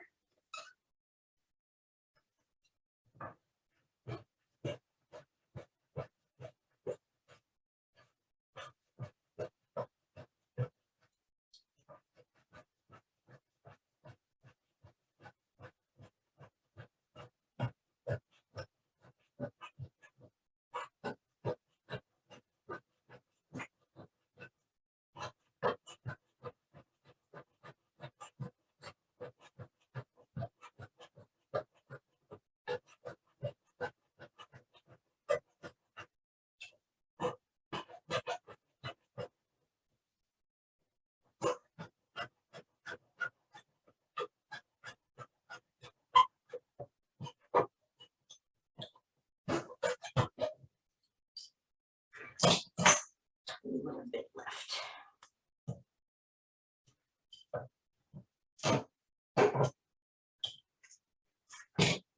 Okay. Now, when we put it back together a little bit, we'll hopefully see that I'm close to what I need on my cornering, and that gets closed in. So we're still big for sure, definitely on the one side, but I think I can make it work on this most recent cut if I trim this back properly. I've got to do my corners a little bit steeper than I have them.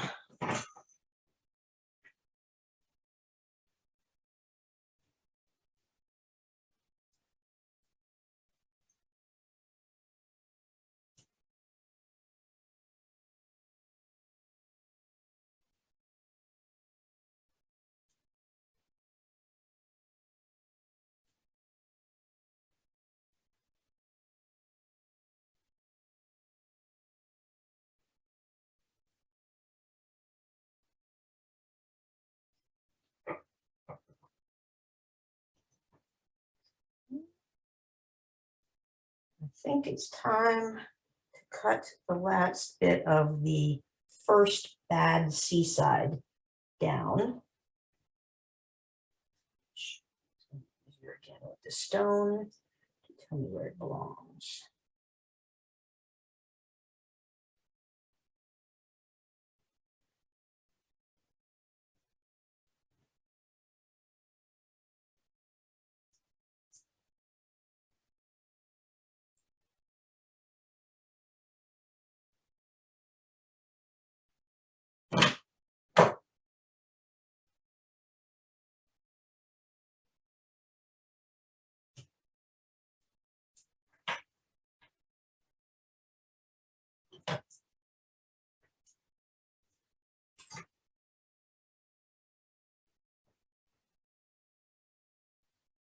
I'm just using my calipers, my dividers rather, because I can get into the corner a little bit better to give myself my marks for cutting.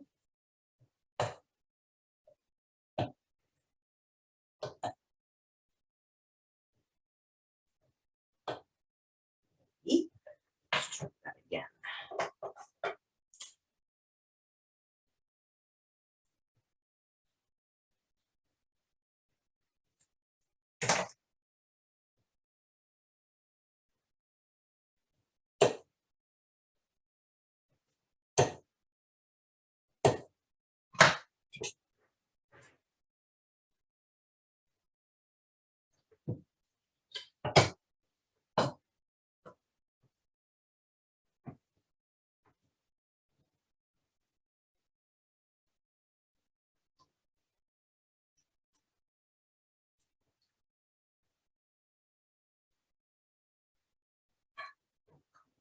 blade. So close.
Okay. Now then, getting to that point where it's supposed to start looking like an emerald cut shape-ish. It is sort of looking like that. So now we worry about the sizing. And we are too big all the way around.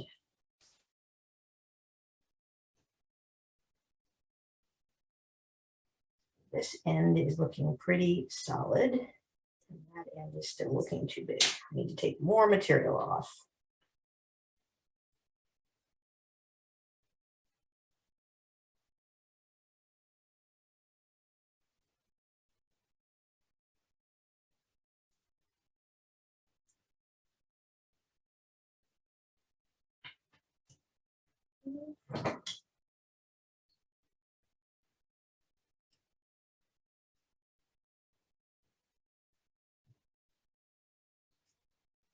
Making sure my corners are as sharp as they can be before I trim the next layer off.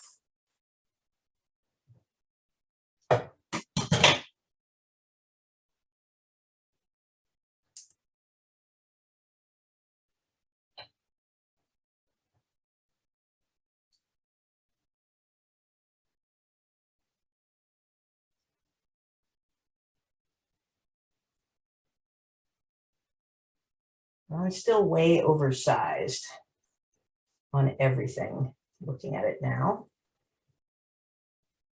Rachel, is there, I know it's hard to hold, but is there any way you could just bring that up to the camera? Yep, let me bring it over to the other camera. The problem is holding it is not holding it even for me right now, because it's sort of, oops, wrong camera. Zoom in. Okay. So what I'm finding is the only lengths that I'm really liking are down at this end, where it fits pretty well along here. And this shorter length that I made this soon to be soldered side. But what I'm not liking is the length of this side that I knew I was making long. Sorry, it's not going to, because it's too big, it's not holding well. So I need to shorten this length, and I may need to shorten this length. This end of it seems to be a good fit. So what I'm debating is whether I can correct by correcting this corner, take off what I've got and make it shorter. And then I'll still just have to do probably this side to fix the length, or this side. Or if I have something better I can do as a solve for this. So Rachel, will you remove it off of where you've got the C at, or will you remove it off the A and B? that's what I'm debating. So I definitely have some material off of this A that I need to trim out. This one was too long from the beginning, and this one I made shorter as a result. Right. What I'm trying to determine is whether I also need to trim off of B. Okay. on this top level. So this one that started out looking very well fit, maybe I do have a differently sized stone. Let me try it the other way just before I give up on it. Yeah, so this end of the fit is looking right where I want it to be once it's cleaned up, once it's angled correctly. Yeah, I'm wrong. Maybe that is going to fit widthwise. It just feels like it might be a little wide here too. So I may have to take a slice out somewhere along that upper length. Okay. But I think I'm gonna correct. I think I'm gonna solder this and then correct my long and see where we land. Cool. Because this is an experiment. So we'll see what Hey, we got. that's Oh, how yeah. we all learn. We all learn Yeah. so much more by fixing things that we thought, you know, were accurate. I mean, we were all guilty of it. Absolutely, absolutely. That's how we learn. And part of the lesson you all can take away is, again, err on the side of too small versus too big, because too small is a lot easier to size up. So I think what I need to do is I need to get my corner made. Am I back on the right camera? I am on the right camera. I need to get this corner put in place so that I can solder it and get it all lined up and saw it the way that John is showing in the picture. That means I need to be a whole lot closer. This is that hole, get it past to get it tight enough.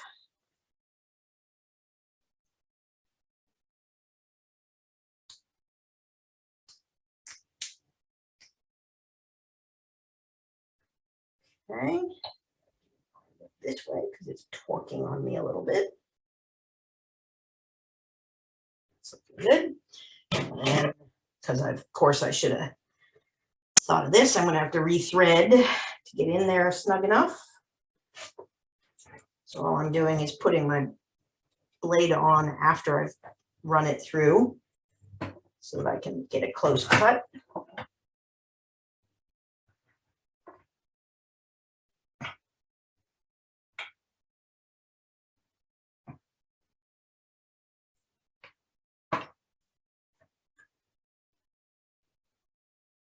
Okay, where is my slot that I'm aiming for? There's my slot.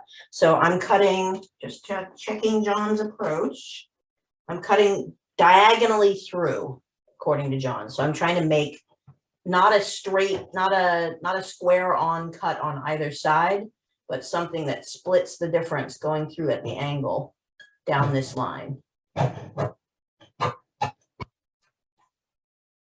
Okay, that's getting a little closer. I'm going to do that a couple more times to get the corner well cornered.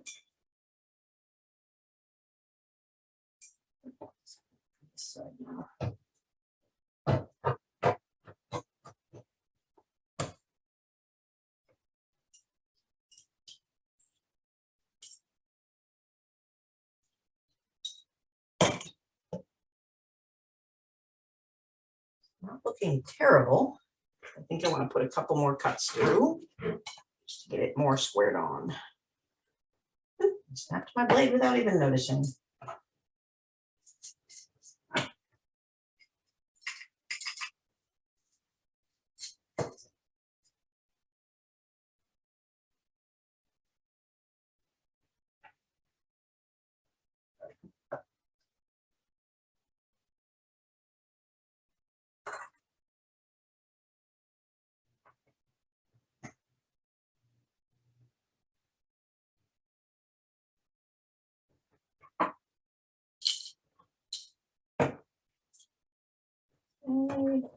Cut mark through again at the angle. Trying to keep it pinched together so that I'm taking material down as I go. I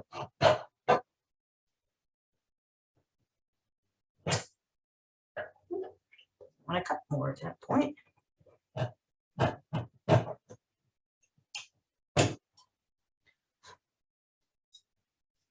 I think it's trying to tell me I should be happy with the cut through, that it lines up pretty well, but I'm still being picky about it.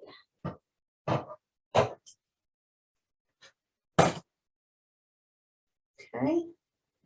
Let's try soldering this baby.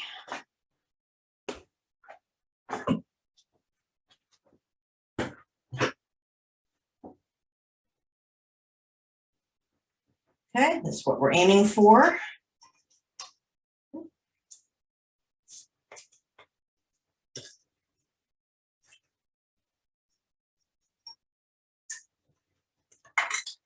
Again, we're using hard solder.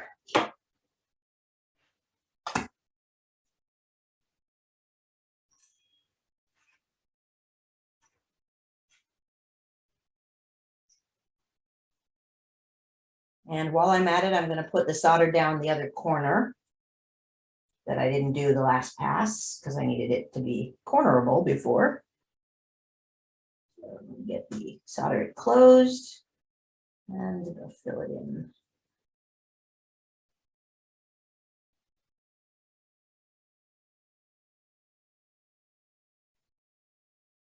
Come on, sooty here.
Oops, that's not what I wanted either. Wrong corner.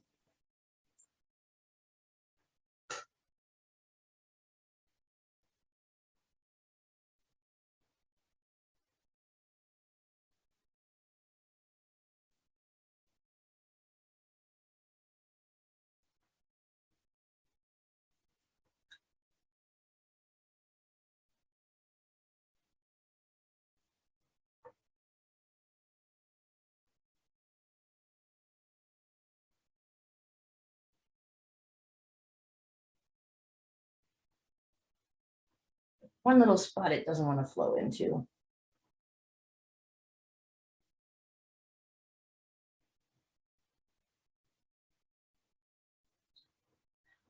Feel about that seam, it's a little more.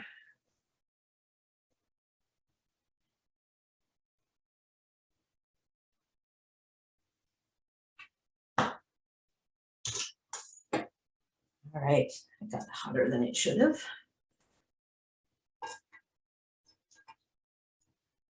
I may have to recut that seam I just soldered and make it a little cleaner. I'm not terribly pleased with it.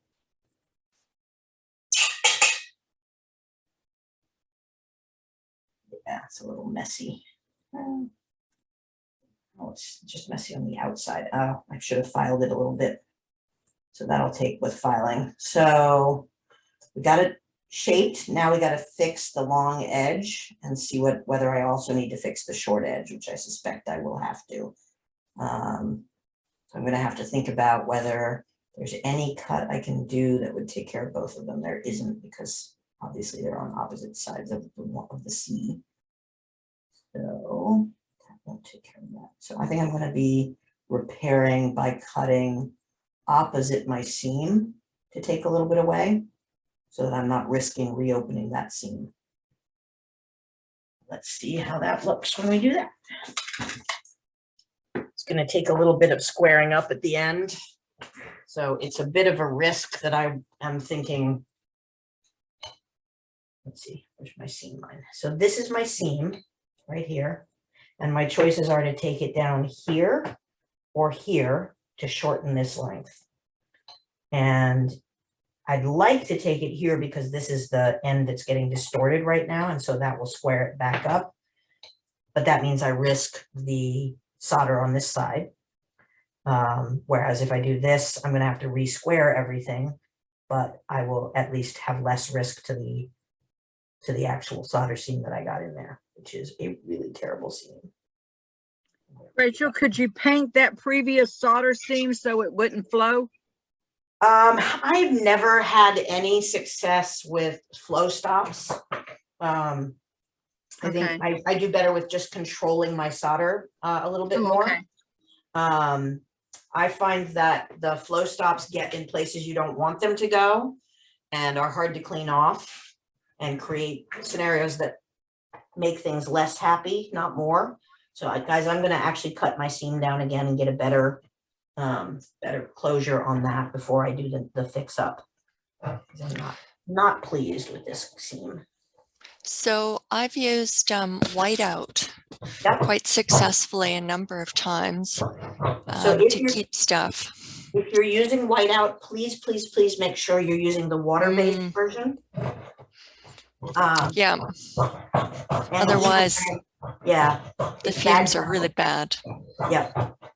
I would rather use whiteout any day than a yellow ochre. I just abhor yellow ochre, but I think that comes from too many years of teaching in a studio where people would mix the ochre paint brushes in with the flux paint brushes. Oh my. Now see, I like the yellow ochre. Yeah, I mean, I've only used it like 3 times. You what? I've used it 3 times. I like it. Good. Yeah, It comes off really well. That's the part I like.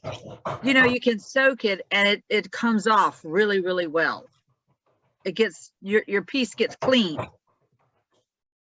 There's no residue of it left. That's the part I like about it. Nice. So the whiteout is a little bit harder to get off. You do need to give it a fairly good scrub before you put it in your pickle. So. Yeah, I've used both in various situations. You know, early on when I was learning hinges, that was what I was taught. But I try not to use either if I can help it.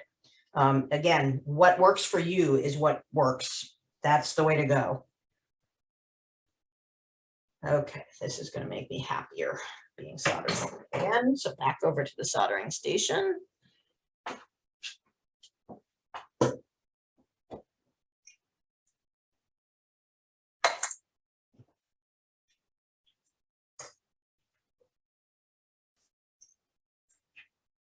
I suspect this is going to need good pickling again before we do the next cut.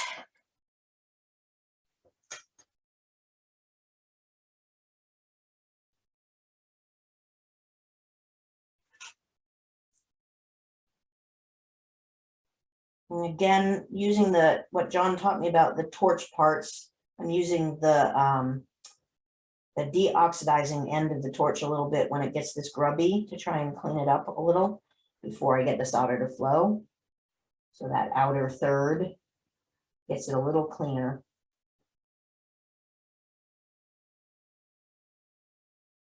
And then I come in for the soldering. That makes me much happier.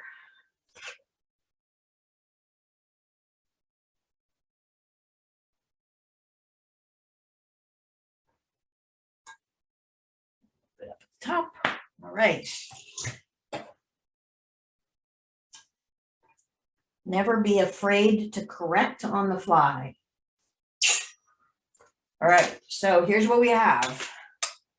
A slightly distorted, getting close here, needing some trim away here piece. I'm probably going to have to take a little bit off of here and a little bit off of here, but I'm going to start with the long side after I pickle. Questions, gang? Don't you get a tighter fit when you, I mean, you said it was long, so with the solder, doesn't that help a little bit? Not, so you can cheat a little bit sometimes with solder fill, but this is not gonna be that. It's got too much gap. I've got almost a millimeter of gap on that upper corner. Okay. And so what I got to figure out is it all going to be the upright, or once I get that corrected, is the side B that's actually problematic. Okay. Yep. The other thing is solder shows from certain angles on the stone. So, yeah, the less you can do with solder, the better. And when you start working in gold, solder is not going to fill the way that it does for silver. So that makes it much harder. In that kind of fix, you could patch with a piece of gold and solder it in, but you're not going to get away with just flooding it with solder. Let's see. And the correction you're making as you go. Oh, thank you, Helen. This is the challenges that I've been hitting every time I've been trying it. So sometimes I get further than others. I'm hoping that we're going to get to the end with this one. And we can get going from there. I know that I will be practicing this technique multiple more times on my own time as well. I may have to go out and buy some more stones. Darn, but it's definitely going to vary by the shape of the stone. And then there are versions of sort of cushion cut that are still emerald / cushion, somewhere in between, where there's some curvature that adds some challenges to what you're doing. You know, start with the easy ones and start big if you can, because you can see your components of it more. Let me see if this is pickled. Yeah, not really yet. We've got another minute or two. Any other questions about this or any of our past or upcoming projects? Actually, I have a question about the yellow ochre then, since Sure. I've never used it. Does it spread around a lot? It's painted on. It's a fairly thick material. It's basically the same yellow ochre that's used in paint. And so you can thin it, but the goal is to have it only where you want it. So you can either use a toothpick or a paintbrush that you use for nothing else as to paint it on. So it comes as I think I've got the powder. So when I mix it, the trick is to make it a thick liquid, not a thin liquid. Yeah, you don't want it runny. Are you mixing it with distilled water or are you mixing it with mineral oil? I've seen people do both, I think. I'd probably do distilled water. Yeah, because the mineral oil will sometimes flash on you if you. Yeah. So. I heard denatured alcohol. Huh. Use some kind of alcohol with it. Okay, that's going to definitely flash on you unless you let it fully dry before you work on it. Right. I haven't heard that one. Anybody else who uses yellow ochre regularly? You can buy a little tube of water. You can buy a little tube of watercolor yellow ochre and use it. You can save it better too. I use keep it away from stuff other than what you're working on. I use regular water with it with a very thin little paintbrush, and I just wet my brush and put it in the powder. Oh, and, got it. So you're not even mixing it as you go. You're just painting the powder form on. Yeah, just so that it just stays on the paintbrush and it's not running.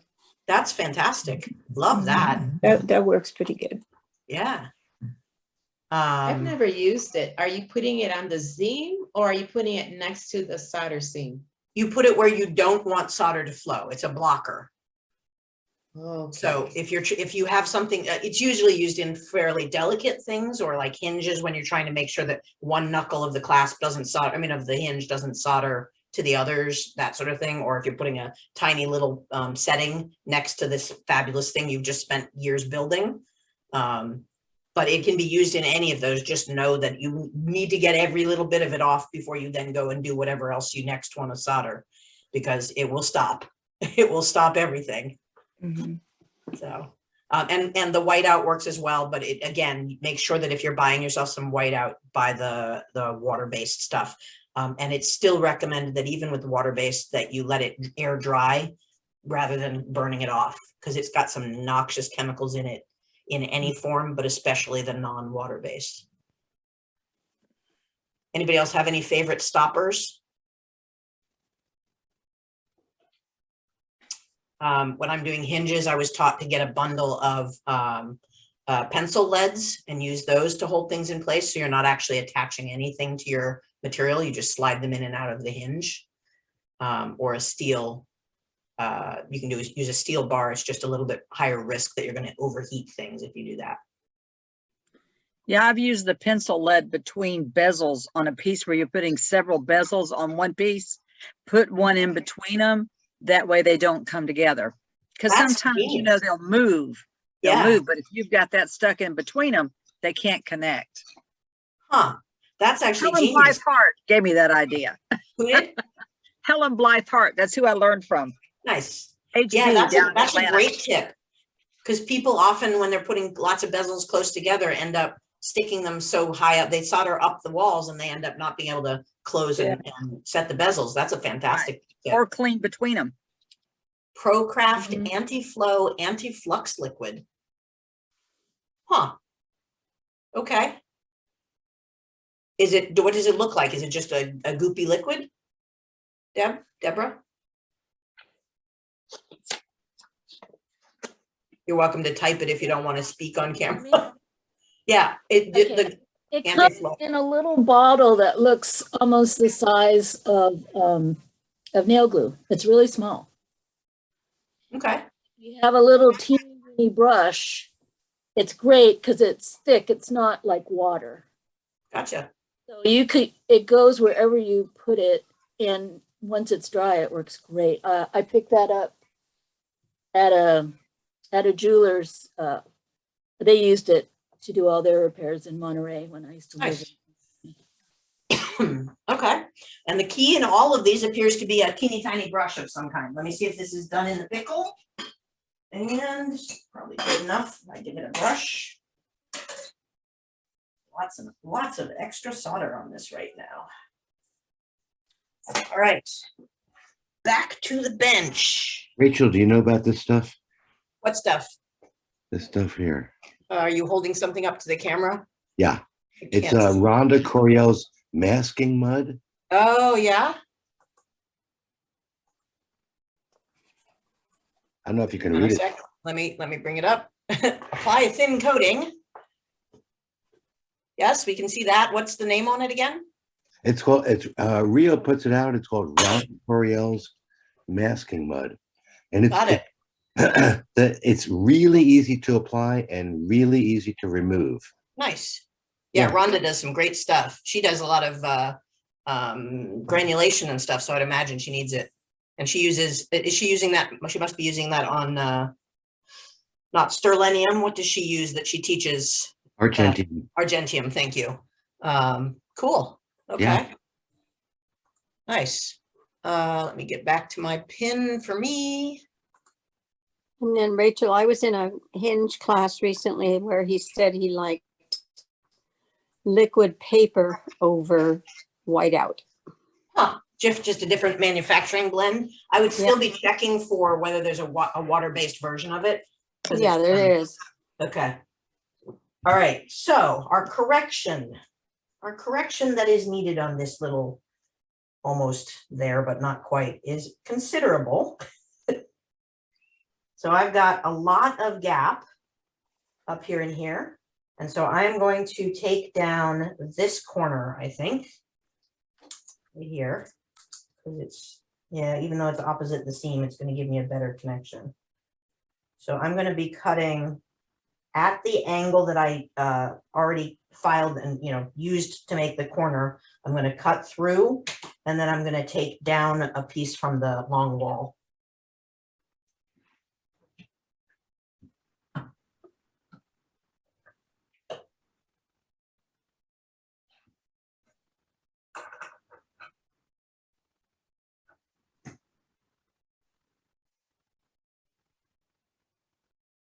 If anybody finds a good place for decent, well-calibrated triangular stones, I want to do triangles that aren't a pain in the butt, like the two stamped. I only had 2 triangular shaped stones when I went looking into the project needs. And I'm looking to try to fill that gap in my little chart. So if you find a good calibrated triangular, not trillions I can find. Okay. Okay, again, I'm just sawing straight down the existing angle.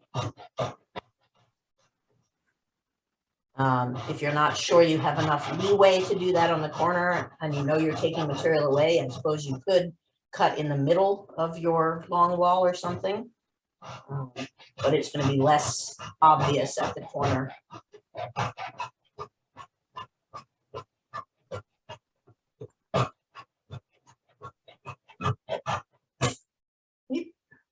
Through, did go through. All right. So now the delight is to figure out what this size should have actually been and take some meat away.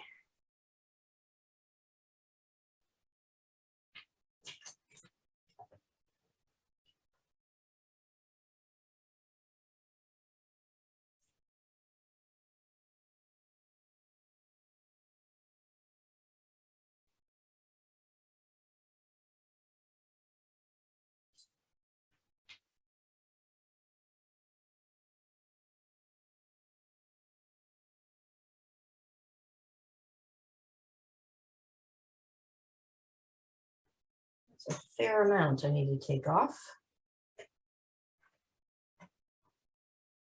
And as always, I'm sure there are much more mathematical ways to figure all of this out than what I use.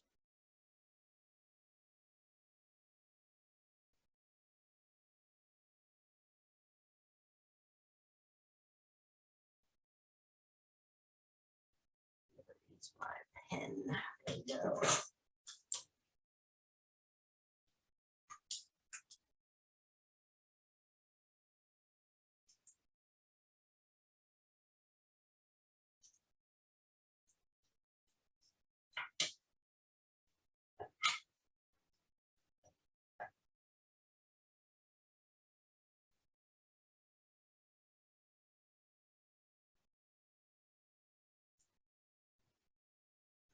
Somebody needs to invent long-tipped pens for getting into these tiny little spaces.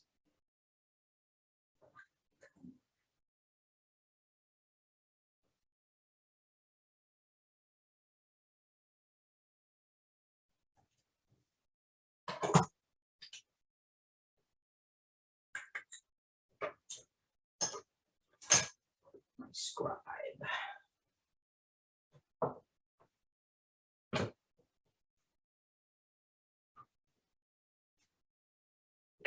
Scribe has walked away. Really? Where the heck could it have gone? I've only been at 2 of my benches. That's for backup.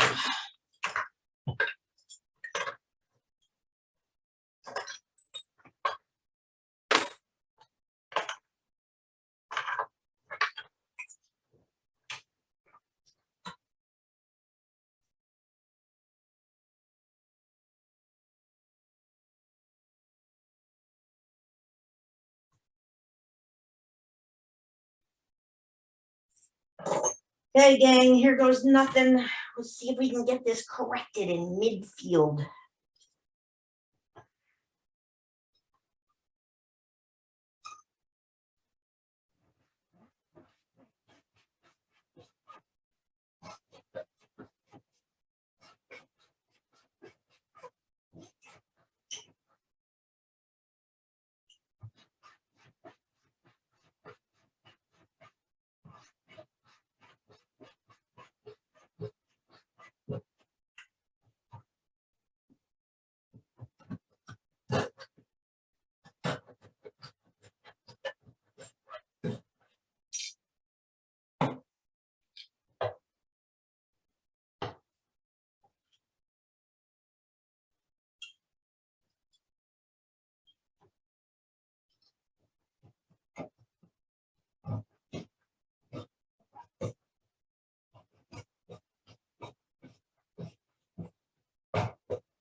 Maybe Alan could talk a little bit more Pardon? about that masking mud while you're sewing.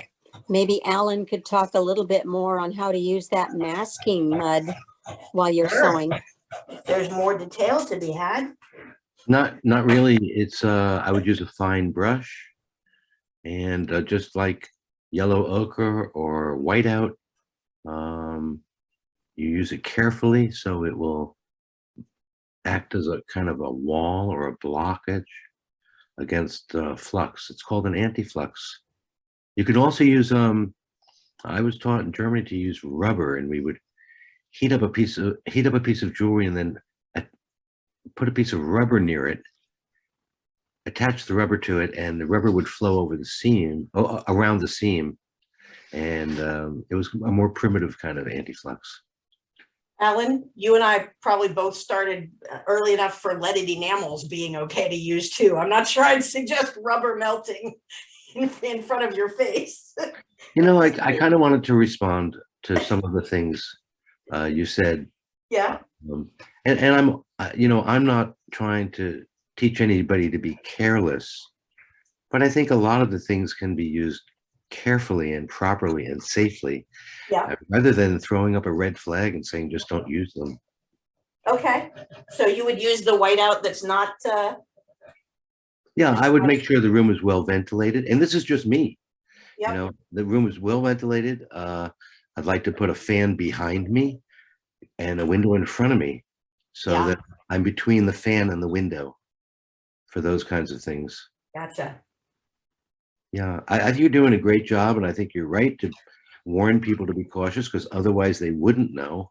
Yep. But I think if people do research, you can figure out how to use the lead enamels. The enamelists I know won't use anything but lead enamels. Oh yeah, I still use lead enamels. I just won't do it with a torch fire. Torch firing enamels under your nose is not really smart. Right. Unless you have a fan, and then the enameling doesn't work well because you have a breeze.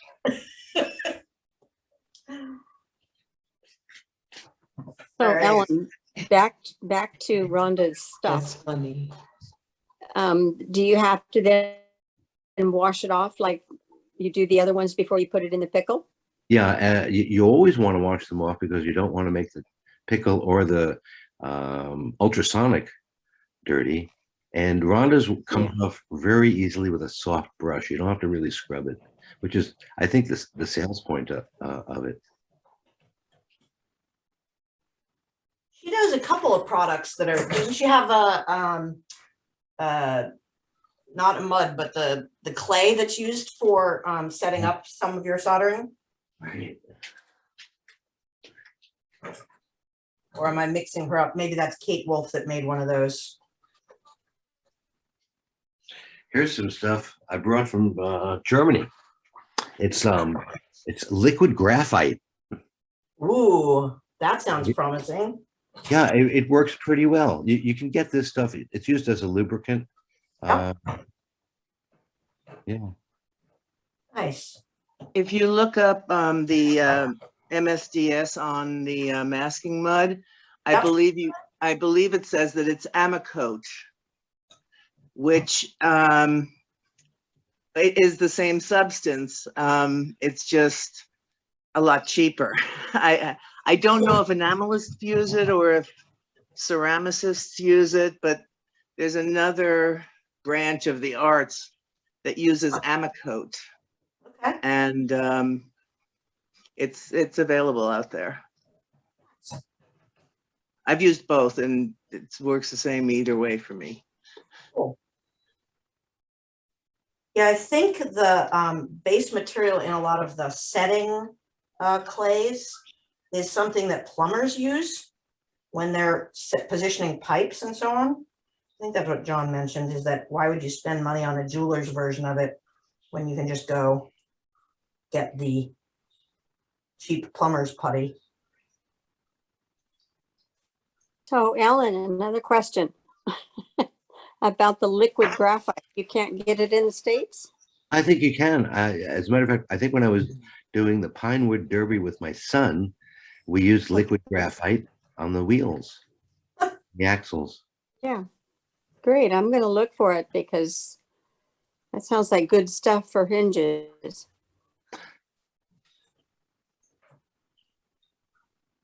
But I get back to somebody was talking about putting 2 or 3 or several bezels together. And in order for them not to stick together, what do you use on the top or between them? What's the best thing to use? That was me. I was Nancy. I was telling you, you know, the lead pencil, you know, the little pencil leads that you can buy in like little tiny containers at Staples or any of those kind of stores.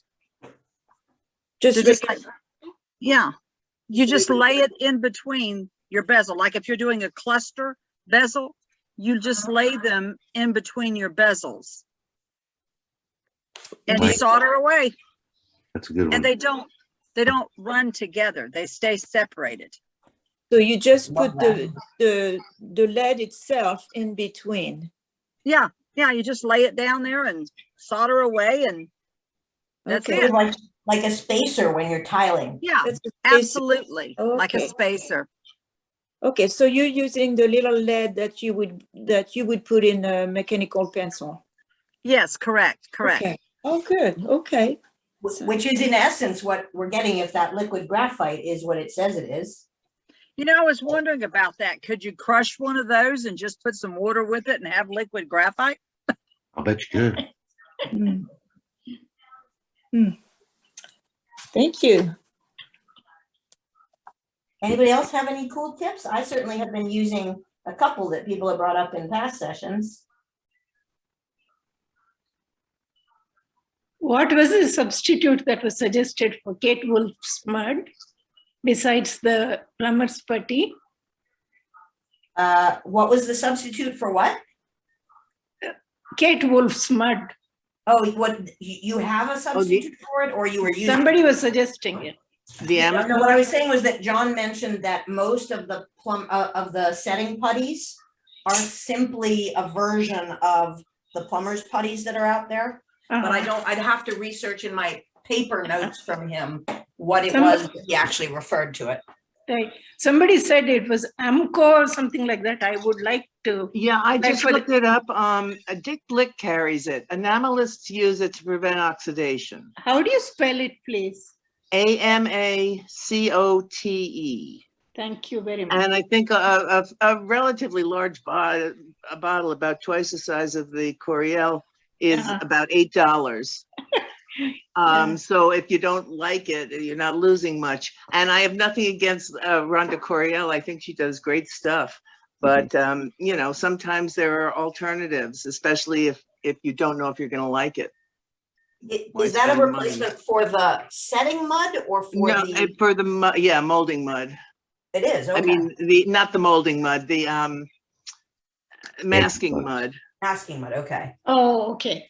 The yellow ochre type stuff. Oh, okay. Okay, gang. We have now gone ever so slightly in the opposite direction, and now I'm a little snug at my corners, but I think we're in good shape. Let me bring this back over to the. So I think this is about, I need to clean up and square things up, not about it needing more sizing. So I'm glad I did that long side first, because then I see I don't actually need to do my B sides. So we're going to have a decent fit when I've got that filed and cleaned up, and we're going to remember to do our corners. We're going to put the ball burr to get each of the corners carved out, just like we would on the tip of the teardrop, excuse me, the pear-shaped setting or on a square. Okay, so because we've got corners, that's our risk point. So this is not devastating to me. This is kind of a bezel. Looks good. Yeah. I think it'll look really good once it gets cleaned up a bit. Yeah, I think it's great. Yes. So especially for your first one. Yes, thank you. Doing the John style. Now I feel like I have accomplished the John style. So I'm going to give you an applaud. I'm going to toss it in the pickle, and as with other times, I'll have it all sanded and finished up for next session, so you guys can see what it looks like with the stone in place. We're going to do some setting at the end of this chapter. We're going to set some of the stones because people have been asking about using the tools that we made in the earlier sessions and so on. Any questions about that not as chaotic as I feared it might be process? So I'm still kind of wondering why it was so big. So it was so much. Guaranteed. You did a lot of measuring. It is, and I did it last night after a full day of work and did it 5 times and probably just didn't take my numbers down as carefully as I thought I had. Or what I really think, just looking at my drawing, is that I didn't use a crisp enough drawing. No, not that one, the other one. I didn't use a clean enough drawing. That is the right one. So I think, I don't know if I can show it up. Would you continue to make a template for a future one? I will absolutely, when I'm doing emerald cut, I'm going to make a template every damn time. I can tell you that. Because especially if it is one that has not perfect size sides. This stone was the most perfect that I could find of my various emerald cuts, which I always love the look of them. I just don't buy very many of them because I get so stressed by this. So I think what went awry is that I put too many lines down and measured on an outer line. So I ended up, because of that angle business that we talked about at the beginning, where you're following outside per John's drawing on page, on the number 3 drawing on page 71, where he's having us put the material up against it and then measuring beyond the angle. I think if you go awry in making the paper template, you're going to be too wide at that point, and so it's going to throw off everything down the chain.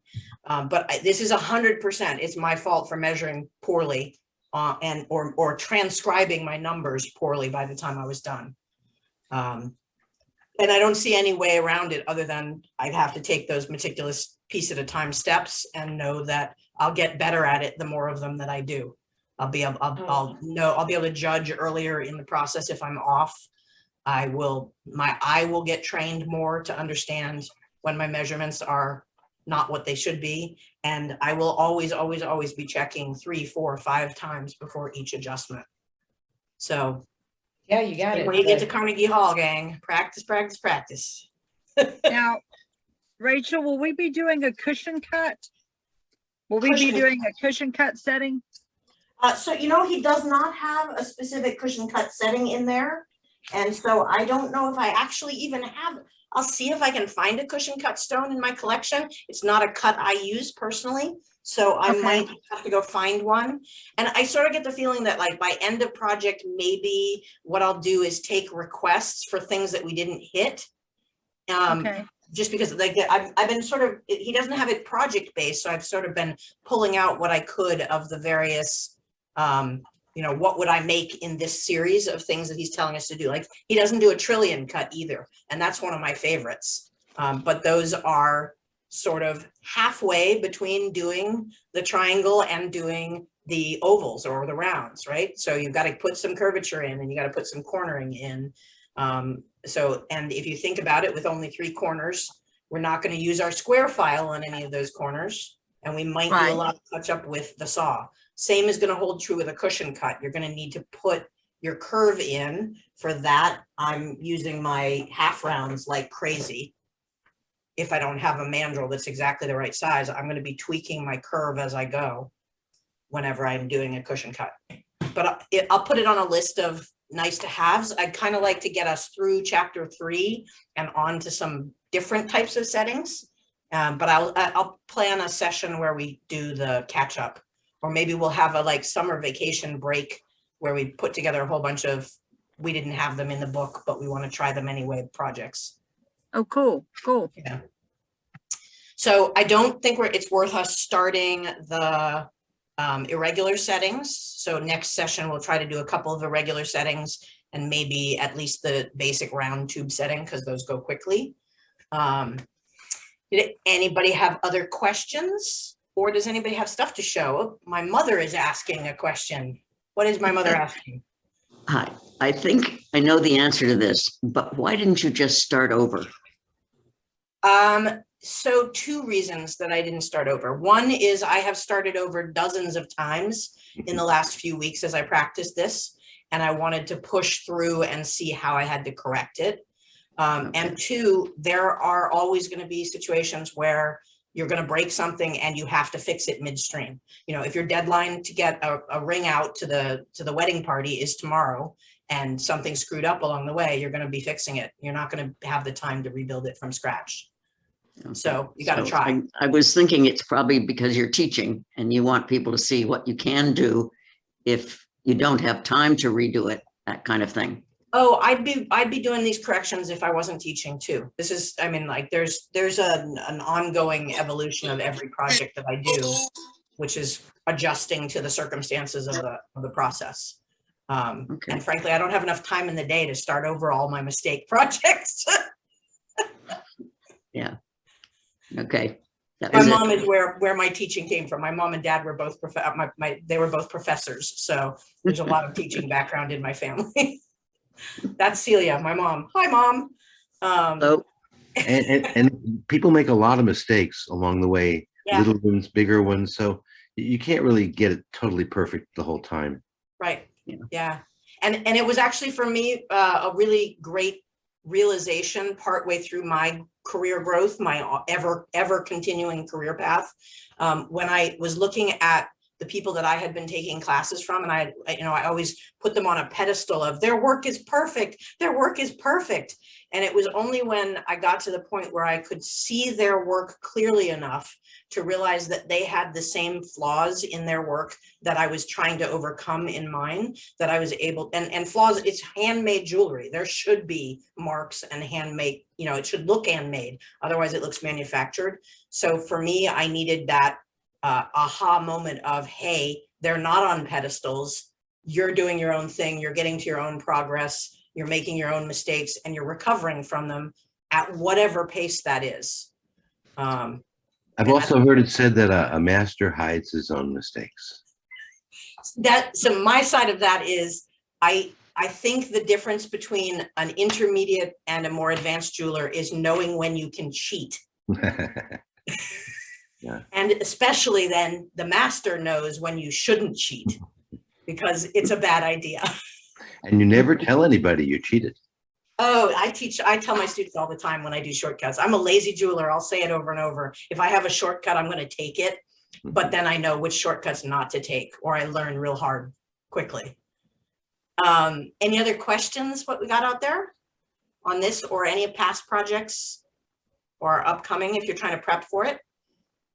And does anybody have anything to show off that they've been working on? That's my favorite part of this, is wrapping up with stuff people are working on. No? Anyone today? Anything you're thinking about? What do you got? I put mine on the page. Okay, that's fair enough. And you've been doing great stuff. I've been seeing those bezels. Thank you. It's a struggle. I made that one bezel like 3 times. But you got your pear shape, Nancy. You got that. Oh, yes, I did. By gosh, I stuck with it. I wasn't going to let that whip me. Nice. Nice. Anybody else have anything they want to show today? You've been making stars. What are you making? Hang on a sec. Let me pin you, Alan. My pin is not popping up for me, so I got to get myself off of pin. Speaking of badge, and I've cut stones for each of the bezels, and each of these panels, each of these sections is going to have a panel like this. Cool. Where are you? Yep, we're there. They fit in here, and then there's a piece on the front. Gonna be here. You can't see it. Anyway, it has 5 bezels, and that'll be fun. Nice. And what's it a badge for? Is it for a specific customer? It's the American Jewelry Design Council's theme this year is badge. Oh, cool. So people are making badges, and nice. This is it's fun. Awesome. And it looks like 18 karat and sterling. Yeah, this is nice. sterling, and most of the bezels are 18 karat. Yeah. Cool. Yeah. What stones are you setting in it? Well, let's see. There's a turquoise, a malachite, some jasper, and some lapis. And I cut these myself. It was fun. Oh, wow. And so what is that cut called? Where's the camera? There you go. What is that cut called? Because it's kind of conical, but chopped off at the top. It's called a modified Revere cut. I just made it up. You know, I wanted to do something a little different than your average bullet or cabochon. Nice. So, yeah. Very cool. Fun. What are you working on? I am working on my weft collection, which is a series of hand woven. I'm going to switch the pin. Let's see. Spotlight for everyone. So I am working on the weft collection. These are hand woven fine and or sterling silver with 22 karat bimetal, and they get blackened so that the gold comes up. And then I do 18 karat settings. Where's the 18 karat on that bracelet? On the stone setting. Okay. And then it's 22 karat in the strips that are a little hard to show on this camera, but the gold strips that are interwoven. So it's all hand textured and then woven together, the strips, and then I frame them. And I'm trying to design the earrings that go with the collection, but running into weight constraints. So I'm working on ways that I'll still like the theme, but that it won't lose too much of the woven part. How about an open weave? The weight is mostly in the frame, not in the weave itself. Oh, it's mostly in the frame, right? Of course. Yeah. So getting it stable. Who else has got stuff to show? Oh, Sujar, hang on a sec. Let me pull you up to the spotlight. Oh. Wow, what is that? Wow, is that a hollow form? Oops, you're on mute, I think. Can you unmute yourself? There you go. What is it? I don't know what the pearl is known as, but it's there's That's something beautiful. in my face. No, you just lift up a little bit and you'll be there. There you go. Okay. Beautiful. Okay. So is it in a hollow form or is that a setting for the pearl? It's a setting. Wow. Very cool. So is that maybe a Mabe pearl? Is that what they're called when they've got the? I'm not sure what the name is for the pearl, but it shows up really nice, I think. That's a great use of a bezel setting. You have to be very careful with pearls, of course, because they're fragile, but it looks like you've done sort of is it a shoulder bezel or is it, what's the? It's a shoulder bezel, yeah. It is, nice. Great use of it. Thank you. Anybody else? Nice. All right, well, I am going to call it a night then, having gotten through the emerald cut all the way, and we'll see how it looks when it's shined up and polished and filed and stuff. And next time, again, we're focusing on modified irregular bezel settings, which will be both setting a crystal chunk of some kind and adding prongs to one of the existing step settings. And then we'll probably be able to at least do a little bit with the seamless round tubing, because that's really just drilling down into tubing and making it. Later on in the book, he does a cool project where you can make multiple bezels at once by making yourself a little brass template. So but that's in a later chapter. I'm looking forward to building one of those templates to do batches of tube and prong bezels. So thank you all for showing up and keeping me positive during this one. Thank you so much for doing this, Rachel. We really have fun with you. Thank you, Rachel. Great. The video will be up as soon as I have a chance to process it all, and I'll post it up on there. So it's always going to be at the same YouTube channel. And again, I post any new updates to the guides in the Facebook group. That See was y'all later. awesome. Thank you. Thanks a lot. Those Bye. videos are great. Thank you Thank you. so much. Bye all.